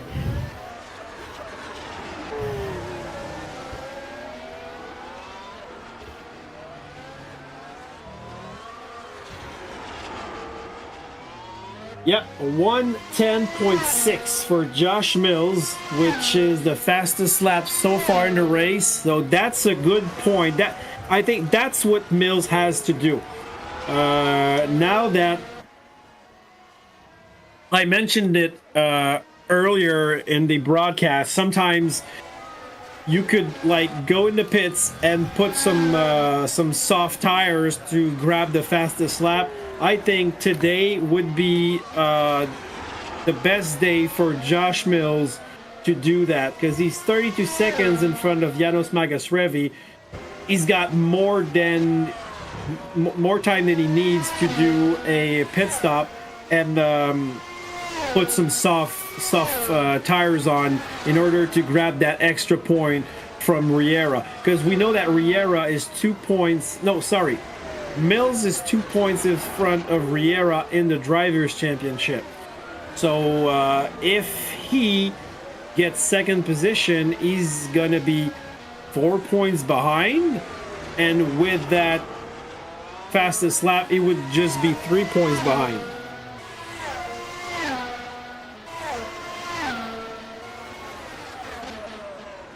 My pleasure, specifics.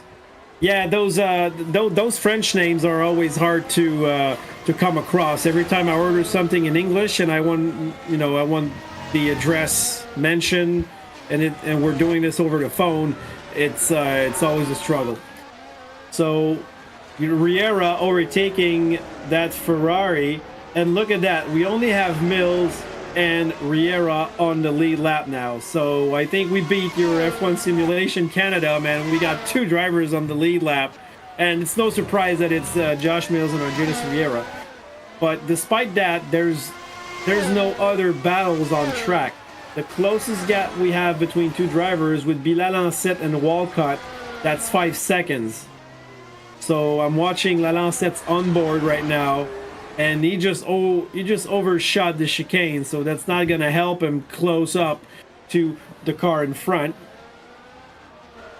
And about Trois-Rivières, also on the internet, on YouTube, what you can find, because that's where I started to watch racing a lot in the 90s. My father used to bring me there. there was the Trans Am series. So you had Camaros and Mustangs with the likes of Ron Fellows and Tommy Kendall, legends in the North American stock car scene. And these cars were pretty, they were fast, I think they had like V8s. It was roaring like crazy. So look up Trois-Rivières Trans Am as well. And the latest thing I found was a thing called Enduro Series. It's like a touring car championship, and there's a local guy called Benoit Tige. He used to race there with a Mazda RX-7.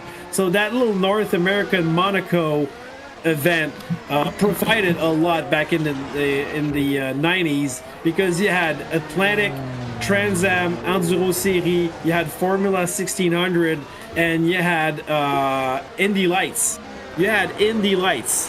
So we saw Tony Kanaan, Helio Castroneves, all these drivers, all these IndyCar legends. We saw them race there in the junior categories. Patrick Carpentier, Alex Tagliani, which was an Indy 500 pole sitter. So, I mean, there's a lot of history there, and usually the NASCAR race provides in August. So keep an eye on this. GP3R, August 11th. Stefan Brotherson in the pits. So let's see what compound he has on for his Alfa Romeo. And that's the hards? Okay. Yeah. Unfortunate. We have 14 laps left. I thought we would see maybe soft tires, you know. So yeah, Mills has 37 seconds, Nick, in front of Magas Revi. So that would be of essence to grab a set of soft stickers and go on track and try to bang the fastest lap. Same thing for Riera, because they're exchanging the top position on the leaderboard. And you know, I know it's early in the season, but it might come down to just 1 point at the end, because it's going back and forth. Yeah, the two drivers, like you said, can go to put the soft tire for the fastest lap. We hope to see both drivers go inside the pits. That will be increasing to see who's going to take the fastest lap if both of them going in the pits for the soft tires. Yeah, let's have another quali session like we mentioned. That is the funniest part to watch on the Saturday. Oh, wow. Did you see that? Mills just like, he slid a little bit going out of Mirabeau in the tunnel. He drifted the car a little bit. That was spectacular.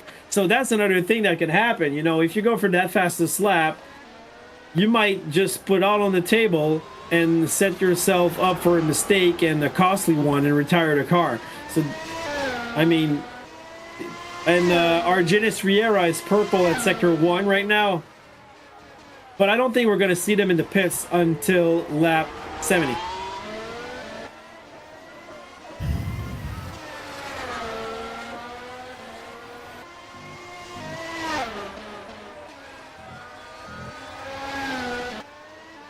So Riera is purple Sector 1. There's no color on Sector 2, which I don't know what that means. Let's see if he can improve. Not quite. So he's 165 thousandths of a second late. I mean, slower than Josh Mills. Late is not the word. If I am Josh Mills, I'll go in the pits on lap 77. I would go before that. I would go maybe 75. Just to warm up tires and have maybe one, 2 or 3 shots at it. Let's say you missed your last attempt. I know they do that in F1, regular F1, but I would actually try to do it, try to have 2 or 3 laps to just if you miss your opportunity, you have a second chance. But that's my way of thinking. If when I race, this is how I approach it.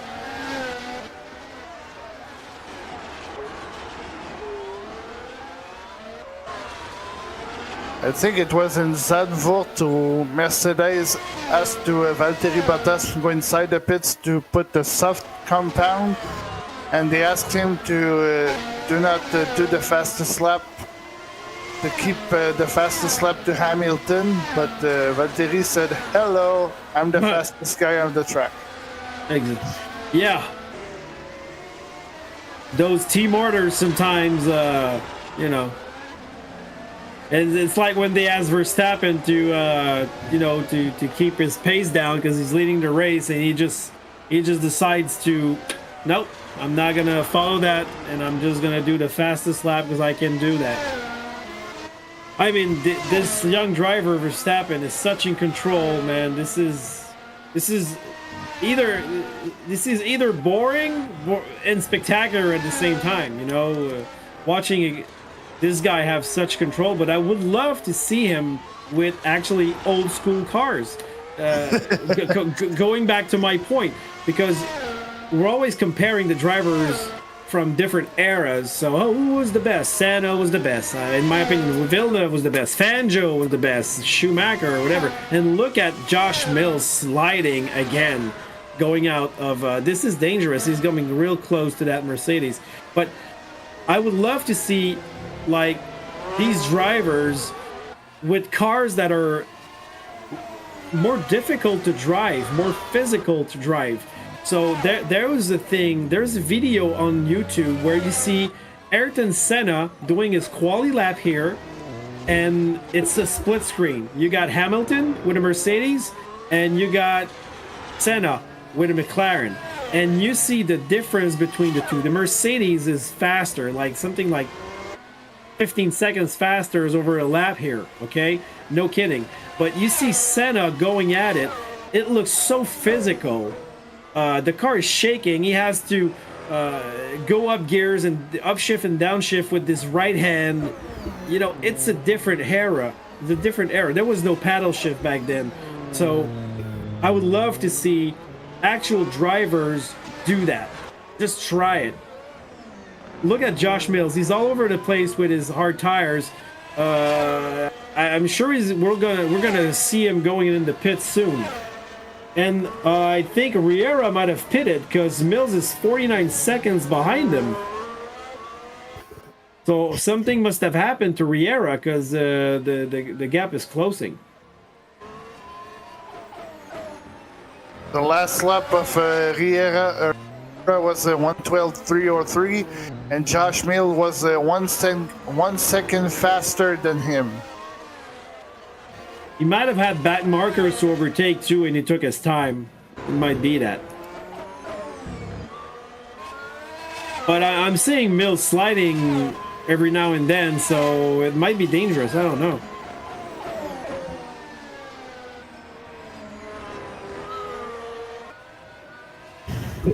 Another back marker in front of Mills. Eee! Did you see that? That was a little bit dangerous because the car almost like stopped there and they came really close to each other. I marked it if a replay is in the essence, but yeah. It almost happened. Whoa! Look at that. Yeah, he's so loose. You don't have to do that. Yeah, it's starting to be dangerous. I mean, go get some new tires. Even if it's not for the fastest lap, your car is all over the place, Josh. We don't want to see you crash because of that. That's for sure. But he's going at it. Look at the gap decreasing. 46 seconds. I mean, Riera is taking his time. I mean, his tires, they must be toasted.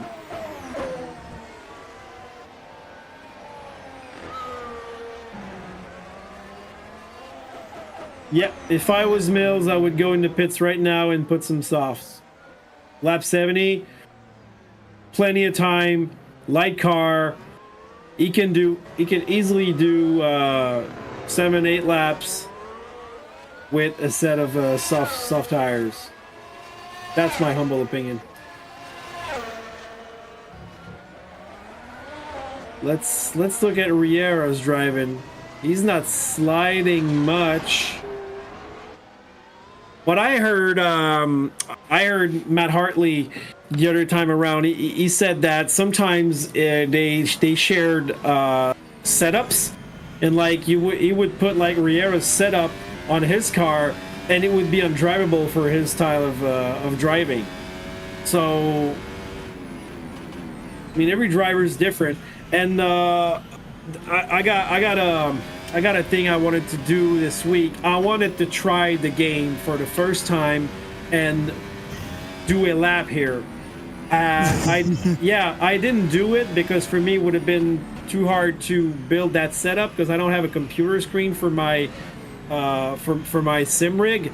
But breaking news, my best bud is going to provide me with a big screen and a support because he's getting rid of his old setup. So I might be able to try that race within the next 2-week period and have a screen so I can play that particular game with my sim rig.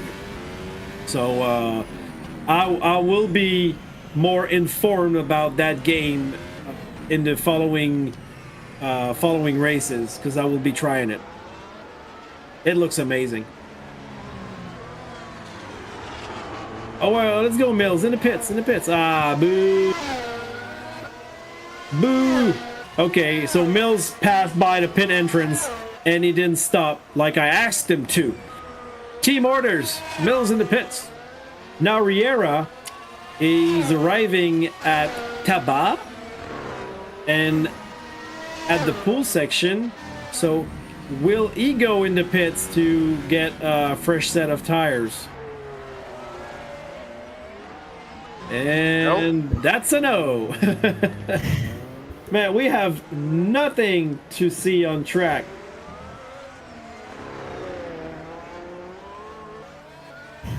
So, Frank, who's you take for Canada Grand Prix next weekend in real Formula One? You know what? I'm gonna go with. You know what? I want to see Oscar Piastri win his first Grand Prix. We saw Lando Norris. I want to bet on McLaren because they have a good car, you know, and that would be like my realistic pick, and my my hope pick would be something happens and Fernando Alonso wins it. That will be magic if Alonso in the race. Yeah. For me, I'm gonna take. I don't have choice. Max Verstappen. Yeah, well, yeah. I mean, I won the fairy tale, you know. I won the underdog. Riera is going. Yeah, Riera in the pits. So he listened to me, and I'm sure that Mills will go in the pits in reaction to that. Now, it all comes down, Nick, to do they have spotters? Because he needs to know that Riera did this. They have the crew chief system. Oh, they have that? All right. Yeah. So how does that work? It's like a spotter. He told us, okay, you have a car on the outside, inside. I'm using this for the F1 Simulation Canada NASTRAC Series. Okay. And it's very particular because you have to hurt it. And it's automated, right? It's a computer. It's computer generated. So you got your spotter. So let's say you're a Formula One driver. You're gonna hear like Argenis Riera in the pits. Yeah. Okay. Nice. So with your it's a NASCAR truck. Is that what you said? Yeah. Oh, that's nice. Yeah. Our producers, this for the Porsche Cup series. Yeah. I heard that. He wants me to drive with him. So. No. You have to come in the mid-class series. Yeah, well, when I drive, I like to try a lot of different cars. So for sure, I need to drive those Formula Ones because I need to know what these guys are up against. We don't have Formula One nowadays in Gran Turismo. And Elise Tape said, you will enjoy it. It's very challenging. I believe you. It looks challenging. I really want to see what kind of times I can do. Now, I'm more of a touring car guy. So, I mean, yeah, I would love to do multi-class because for me, it would be fun to try different challenges. Look at that. We'll have 75 out of 78. And Riera is going to bang the fastest lap for sure with these tires. Let's go, Josh Mills. Do that. Go into pits and put some softs on.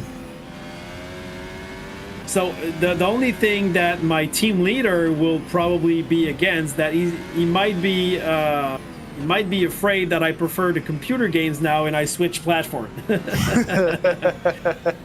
Well, I would probably do both. I mean, I want to keep competing in Gran Turismo. Oh, Riera is the fastest. Of course he does. Look at that. A 110.1. So Mills is half a second slower with hard compounds. Come on. Yeah, we got it. We got it. Mills is in the pits.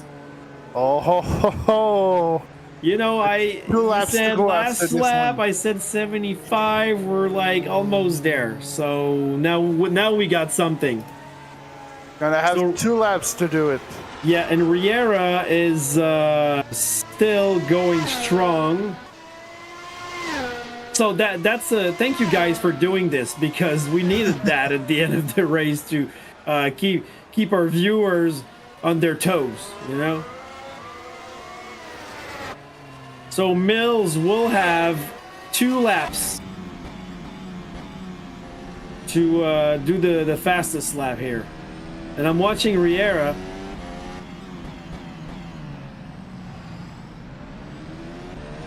I'm sure he's gonna improve here and be in the 109s. Yeah, there he is, 109.7. So now I'm watching Mills. I'm going on board with him. Does he cut the corner, Riera, to be fast like that? Well, if he cuts the corner, it's within the boundaries. No biggie.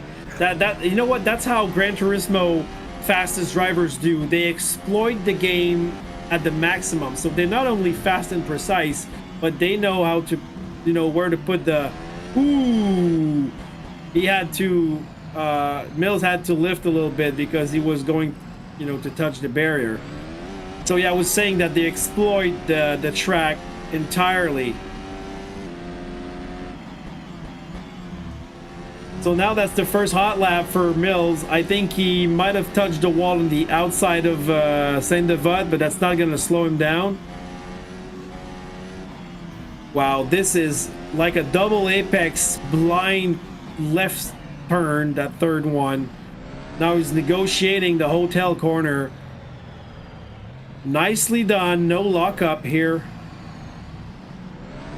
Arriving at Mirabeau. Good relaunch from Mills in the tunnel, but there's a back marker in front of him. Hard on the brakes, lots of downshifts at the chicane, well negotiated. Last lap of the race. Yes, sir.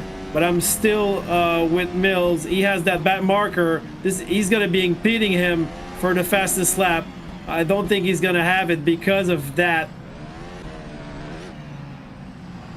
Yeah. Oh, no. Dramatic for Josh Mills. Last corner. He had a little bit of understeer, so he might be able to do it on the last lap. Whoa, good first corner for Mills. I don't know for Riera, but I'm still watching Mills because I want to see how his driving goes, and that back marker really destabilized him. Riera is now in the Rascas corner. Yeah. 2 meters to do. Yeah, last corner for Riera.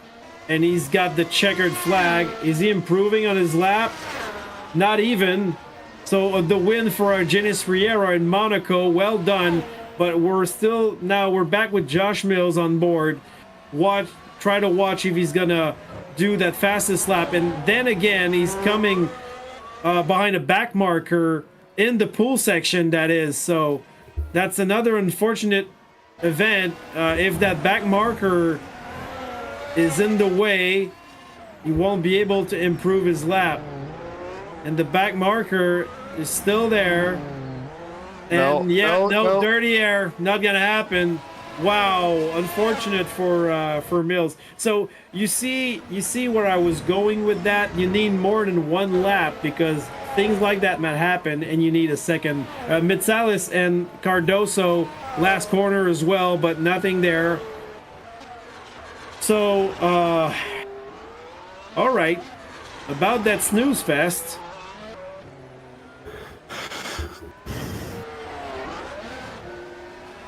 They don't have to do an extra lap, right? If they cross the line, they just finish behind. Yeah. All right. So, my friend Nick, could you please tell us the results of that race? Yeah, we had Argenis Riera in front of Josh Mills. Janos, I guess Rivi will be third. Otto Acosta will be fourth after starting ninth. Richard Walcott 5th, Lanaset 6th in the Red Bull, Richard Haney 7th, Stephen Broderson 8th, Bill Worrell 9th, Tony Mitsalis will take the last point, Jacobo Cardoso will be 11th, Cliff Van Leeuwen 12th, Thomas Shepard 13th, Jeff Hoppenheim 14, Glenn Cooper 15, John Cook 16, Elisa Tape 17, Juan del Castillo 18, Ricardo Senor and Sean Engage is closing the march. All right. Well, I would love to say that this was an exciting race. It has been at some points. But unfortunately, Monaco being Monaco, we didn't have those wheel-to-wheel battles that we had in the previous events. I still gotta say congrats to Riera for that victory. Unfortunate for Josh Mills, was caught into a few events. Lalancette as well has provided us with a great show at the beginning. He was really aggressive, tried to overtake the Ferrari of Walcott, managed to do it. That's he achieved that, but then he spun at Hotel, and then we saw a lot of mayhem happen between the cars, aggressivity, drivers being aggressive, lots of front wings being disposed on the side of the track, and then at the end we were in the no man's land, Nick, and we just counted on these guys to provide us with a fastest lap showdown. Our next event will be in 2 weeks, June 13th in Canada, so our home Grand Prix at Circuit Gilles Villeneuve. You guys will be there at the F1 Simulation Canada on, if we're the 13th, you're probably June 9th, which is my daughter's birthday. So I might look at that race later on, because we're not celebrating a 2-year-old party late at night. Thank you, viewers, for being here and providing us with your comments during the race, specifics, tape, all the others. Thank you for being here. Don't forget to like and subscribe. Unfortunately, there's not much to add about that race. We know that Riera is going to be leading the championship board, and he had that fastest lap on top, so he's going to be leading by 5 points, if I'm not mistaken. And he's banking good points for Aston Martin. Though Red Bull will score more points in the in the constructor championship, because Lalancette has finished 6th and Mills 2nd, so those are good points banked by the Red Bull team. So as usual, it's pretty late on Thursday, so I would like to thank you, Nick, for being with me. I would like to say hi to our regular co-host, Matt, which is Matt Hartley, which is in England, if I'm not mistaken. I'm sure he's going to be watching that race tomorrow, probably, to see if we did good. Thank you, Jas, for producing that race. And if you got a little word you want to say, Nick, before we leave the antenna? Thank you for the opportunities tonight, Frank. My pleasure, man. It's always nice to have someone with me. I will keep my voice for a big show in Sunday from F1 Simulation Canada in Multiclass, Watkins Glen, and next Sunday, the June number 9, the big show of F1 Simulation Canada, the F1 division. We're gonna invite all the analysts, descriptors for the GTCQ TV to join us for the F1 Simulation Canada Grand Prix, Montreal Grand Prix.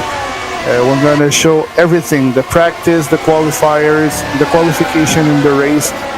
So thanks, Frank. Thanks, Jas. See you Sunday, and have a great one. All right, well, a pleasure, and yeah, thank you, Jas, for producing us. And since you mentioned that, you know what, I might just drop there and give a few comments if it's open. So good night, everybody. See you in 2 weeks' time for the Canadian Grand Prix. Peace out.